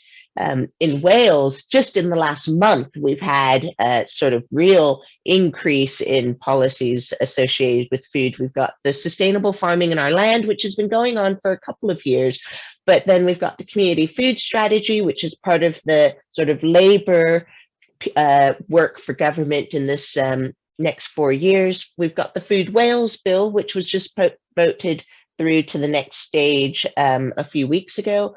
And then a couple of weeks ago, we had the announcement of the Plaid Cymru Labour collaboration, which includes free school meals for all primary school children. In Scotland, you've got the agriculture bill, as well as the Good Food Nation bill. And in Northern Ireland, you've got a food strategy framework. Now, all of these, in some way or another, well, and I should say as well, in England, you've got the National Food Strategy, and we'll see what the government has to say in their forthcoming white paper about that. But all of these, in one way or another, recognize the need for a food systems approach in our policy, because what we've had so far is just this very piecemeal, different strategies or policies or even legislation that addresses maybe one aspect of our food system. And what we're missing is that joined up approach across the food system, because that is really where we can start to get these synergies and really kind of start to make changes to the way we work. Poppy, if you could go to the next one. So I've been working in collaboration with the Food Policy Alliance Cymru, which is a coalition of organisations and stakeholders who are building and promoting a collective vision for the Welsh food system. You can see across the bottom here the logos for all the organisations that we're working together with. And so the whole idea here is to co-produce a vision for the food system in Wales that connects production, supply, and consumption, and gives equal consideration to the health and well-being of people and nature. And the big part of the work that we do is about advocating for these changes in our political processes. And so if you go to the next slide. Poppy, thanks. So what we had was a series of targets that we were calling for political parties to include in their manifestos when we were back in the election season a year ago. And now that we're continuing to push through these different Welsh policies to see these various different targets addressed. So it's about food for all, food for public health, net zero food systems, farming for nature and climate, sustainable seafood, and sustainable food sector jobs and livelihoods. So it's really thinking about across the food system, setting these different targets that then creates the accountability for our different Welsh government departments to set forth the policies and the pathway for achieving these targets. And Poppy, if you go to the next one. And so here's just a quick illustration to show how actually, taking in the context of free school meals, how it crosses many different government departments and ministerial portfolios.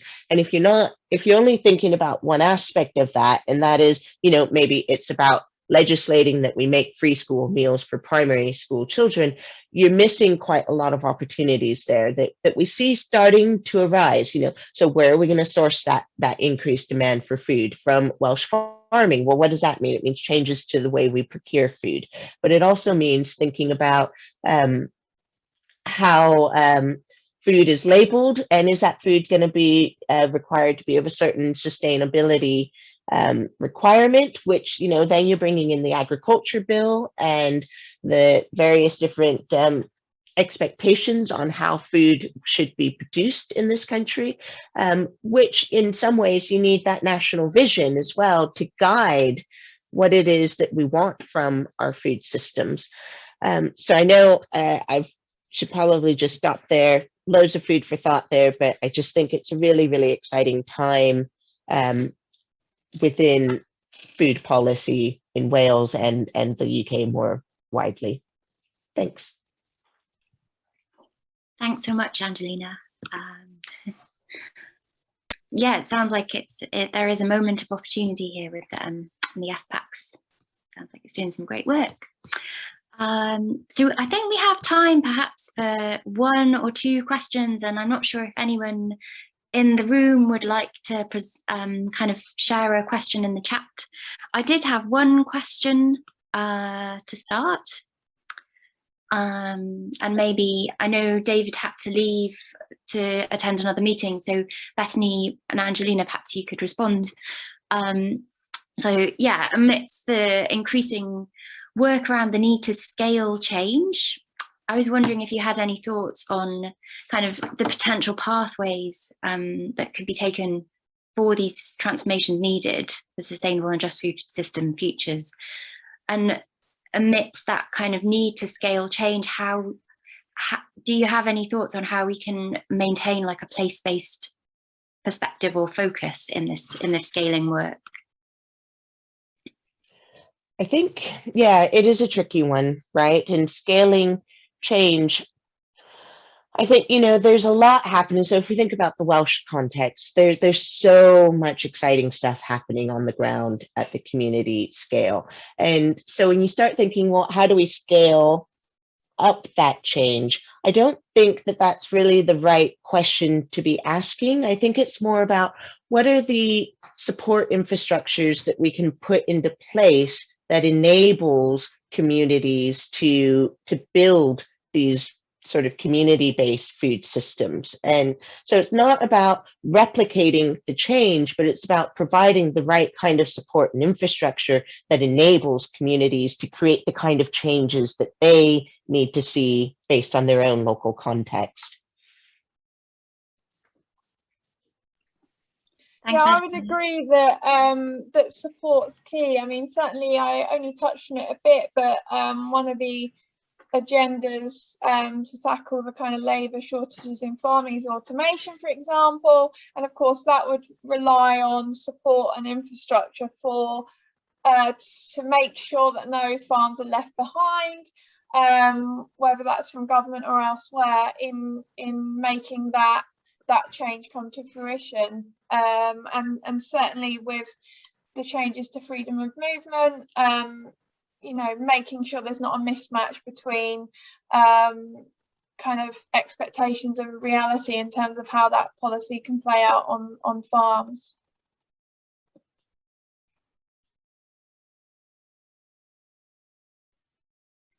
Thanks, Bethany.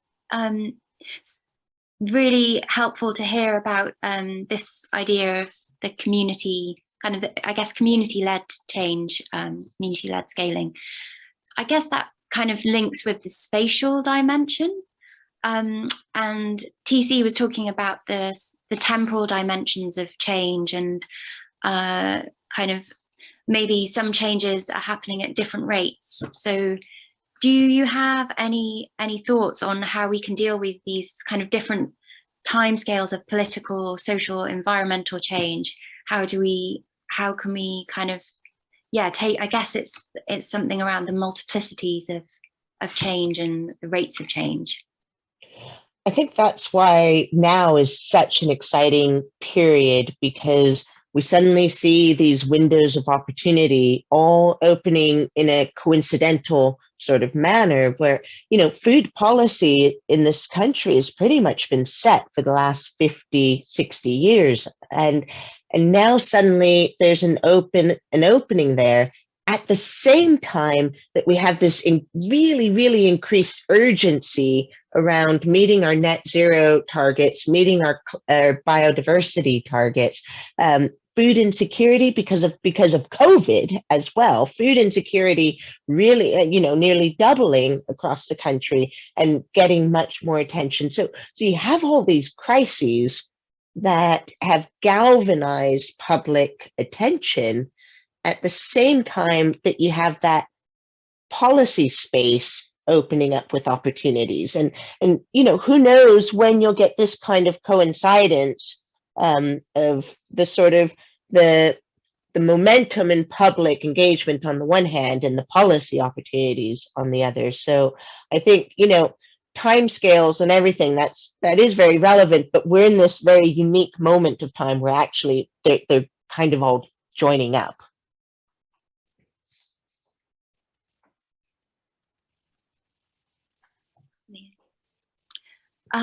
Thanks, Jelena. Does anyone else have a question, perhaps, or Terry perhaps does. one of the panelists might? Terry,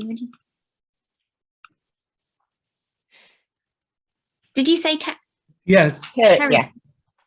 Yeah. So Okay. a question for the second speaker on the farm labor issue. Can you hear me? Yeah. Yes. Yeah. Yeah.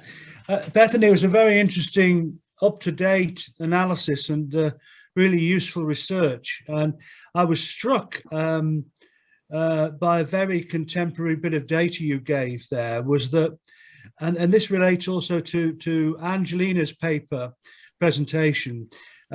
We see in particularly the devolved areas, devolved regions, quite a lot of policy development and strategic thinking. And of course, the National Food Strategy, Dimbleby's report, much of which seems to be already gathering dust, unfortunately.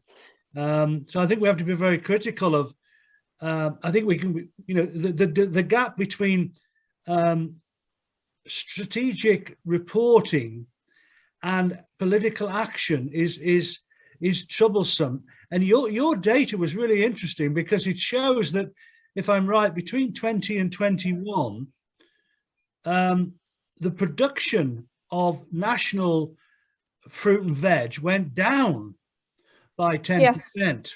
Which I'm not surprised at in a sense, but it's going in completely the wrong direction of what we need in food security terms, or in national food security terms. Now, this is an interesting question because it's also true that parts of government, powerful parts of government, including the DEFRA Minister, George Eustice, said last week, actually, that there's no relationship between subsidizing farming and food security. So one gets the impression that there's two sets of policies going on here. One, which is suggesting more domestic food production, particularly of fruit and veg, and also consumption, but actually the potential for increasing food miles and importing more food. So, you know, you've got these contradictory trends going on here. And I think your research, and actually yours and Angela's together, could be valuable to put these ideas together about how difficult it is to recreate a national infrastructure for food production and consumption on a more relocalized basis. Sorry, I went on there. I think that's a great point, Terry. And I was also struck by it when I was watching Bethany's presentation, because she was saying, oh, we have a drop in, we don't have enough labor for any kind of desire to increase horticulture. And I, on the other hand, am part of the team that's like, we've got to create more horticulture in our countries to try and meet that 5 a day, and you know the statistics that are out there, 2% of Welsh land it would take in order to meet the 5 a day veggie requirements for the population. But here Bethany is saying, well, actually we don't have the labor to harvest that food in the field. And this, I think, is a great example of why it's so important that we have more of that food systems approach to policy making, because if you create the policy targets to increase horticulture, but you do nothing about the labor shortages, then you're setting yourself up to fail.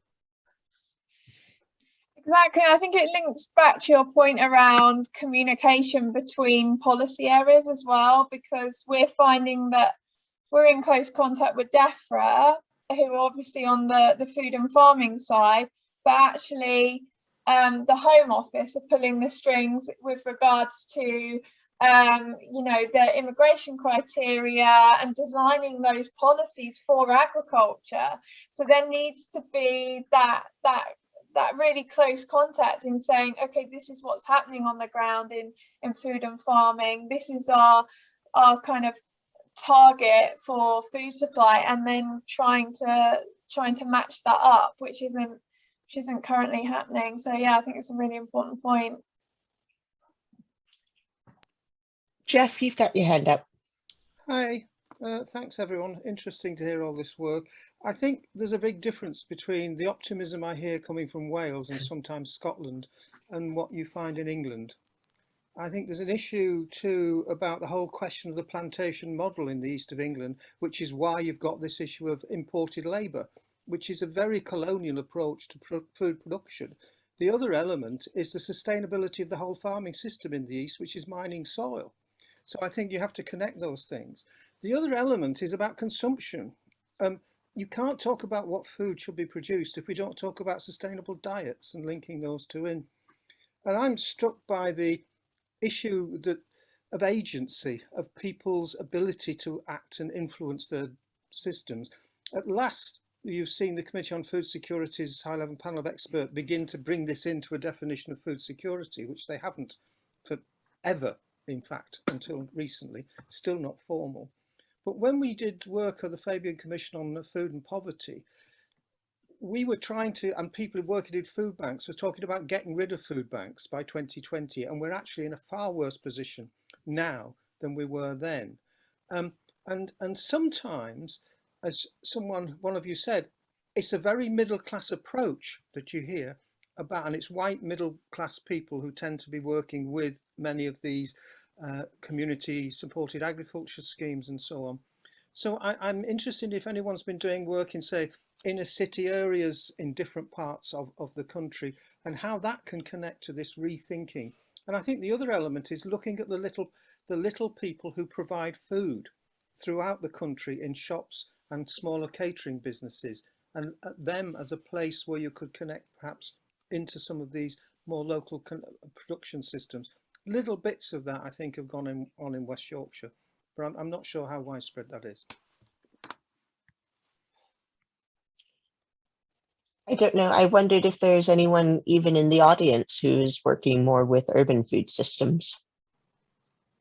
I've just got one point that I think might connect to what, partially to what Jeff said. I was having a conversation with my colleagues this morning actually around the kind of fruit and veg products that are being typically produced in Britain on a large scale at the moment, like from the farmers we're speaking to. And actually we were wondering if that type of produce is almost a middle class type of produce.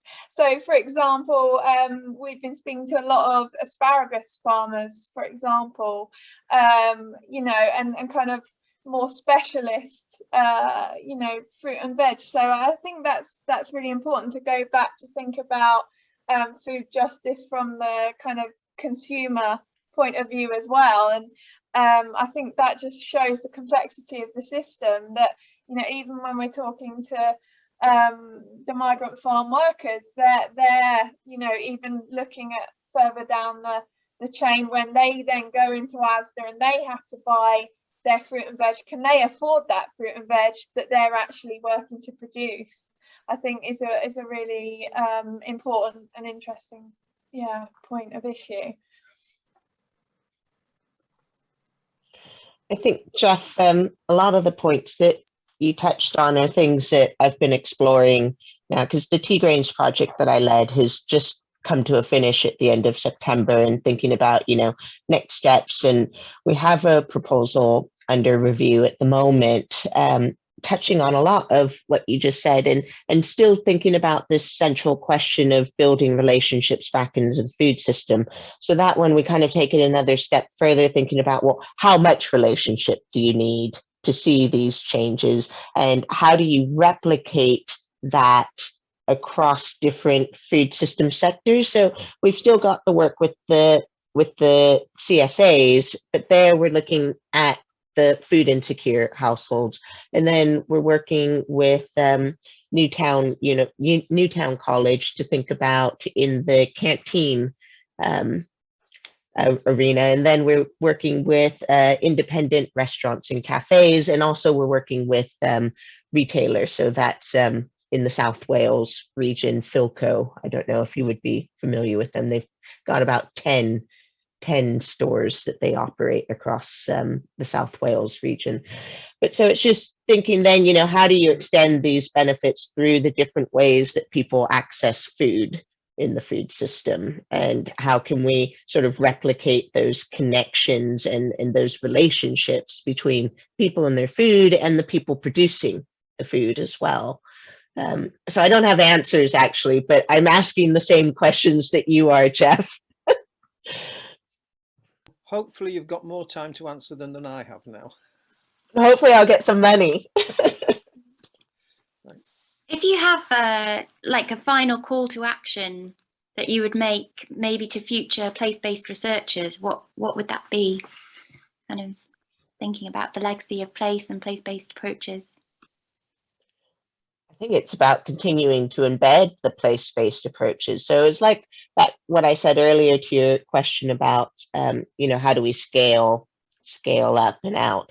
I would say it's continuing to fight for the recognition of the role of the community within innovation, and sort of continuing to try and build that infrastructure where we can enable and empower the communities to implement the kinds of changes that they want to see.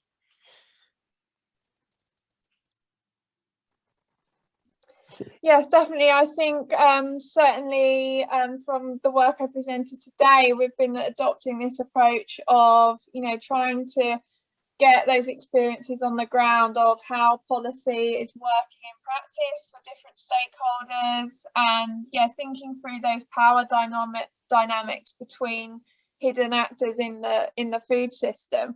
And I think, I hate to use kind of government rhetoric, but the idea of kind of leveling up, I think, is crucial to thinking about like place-based ways, not only ways of thinking, but also methodologies. And I think perhaps certainly academics have been quick over the pandemic to kind of criticize remote methodologies and things like that. But I think they have a place to play as well in kind of making sure we can access different communities. Certainly while I've been speaking to farmers on the telephone, they've been able to drive their tractor at the same time, and it's enabled me to access those parties that perhaps wouldn't normally have. So yeah. Can I make a quick comment on levelling up? I'd like to scrap this term, because what we've seen is a massive increase in the wealth and power of the richest. We're talking about sharing out, and power stinks in like dung. You need to spread it out if it's going to fertilise, and that's the metaphors we should be using. Don't let's just buy into the rhetoric that doesn't actually really reflect the challenge I think that we're faced. Sorry. Oh, I can assure you, as a sociologist, I'll be criticising that rhetoric. I can assure you. So I think everybody is back in the room.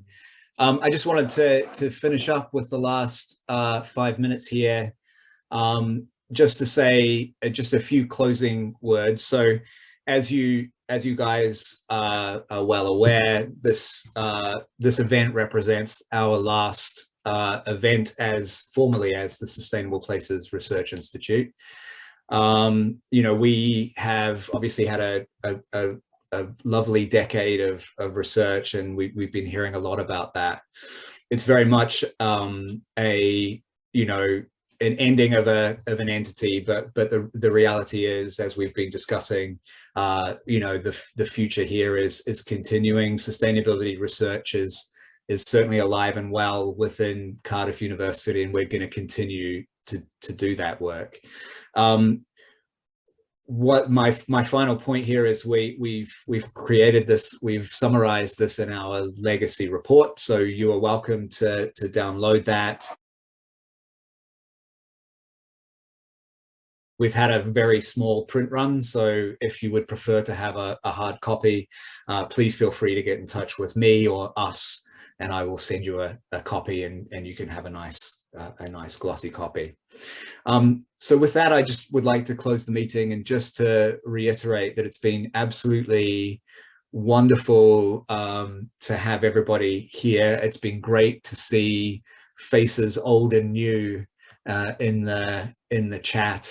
And to really just wanted to say, on behalf of myself, on behalf of the executive board and everybody involved in Place, thanks very much for supporting us over this period, and I look forward to the future and you know, the exciting projects that are coming up. So with that, many thanks. Thank you very much.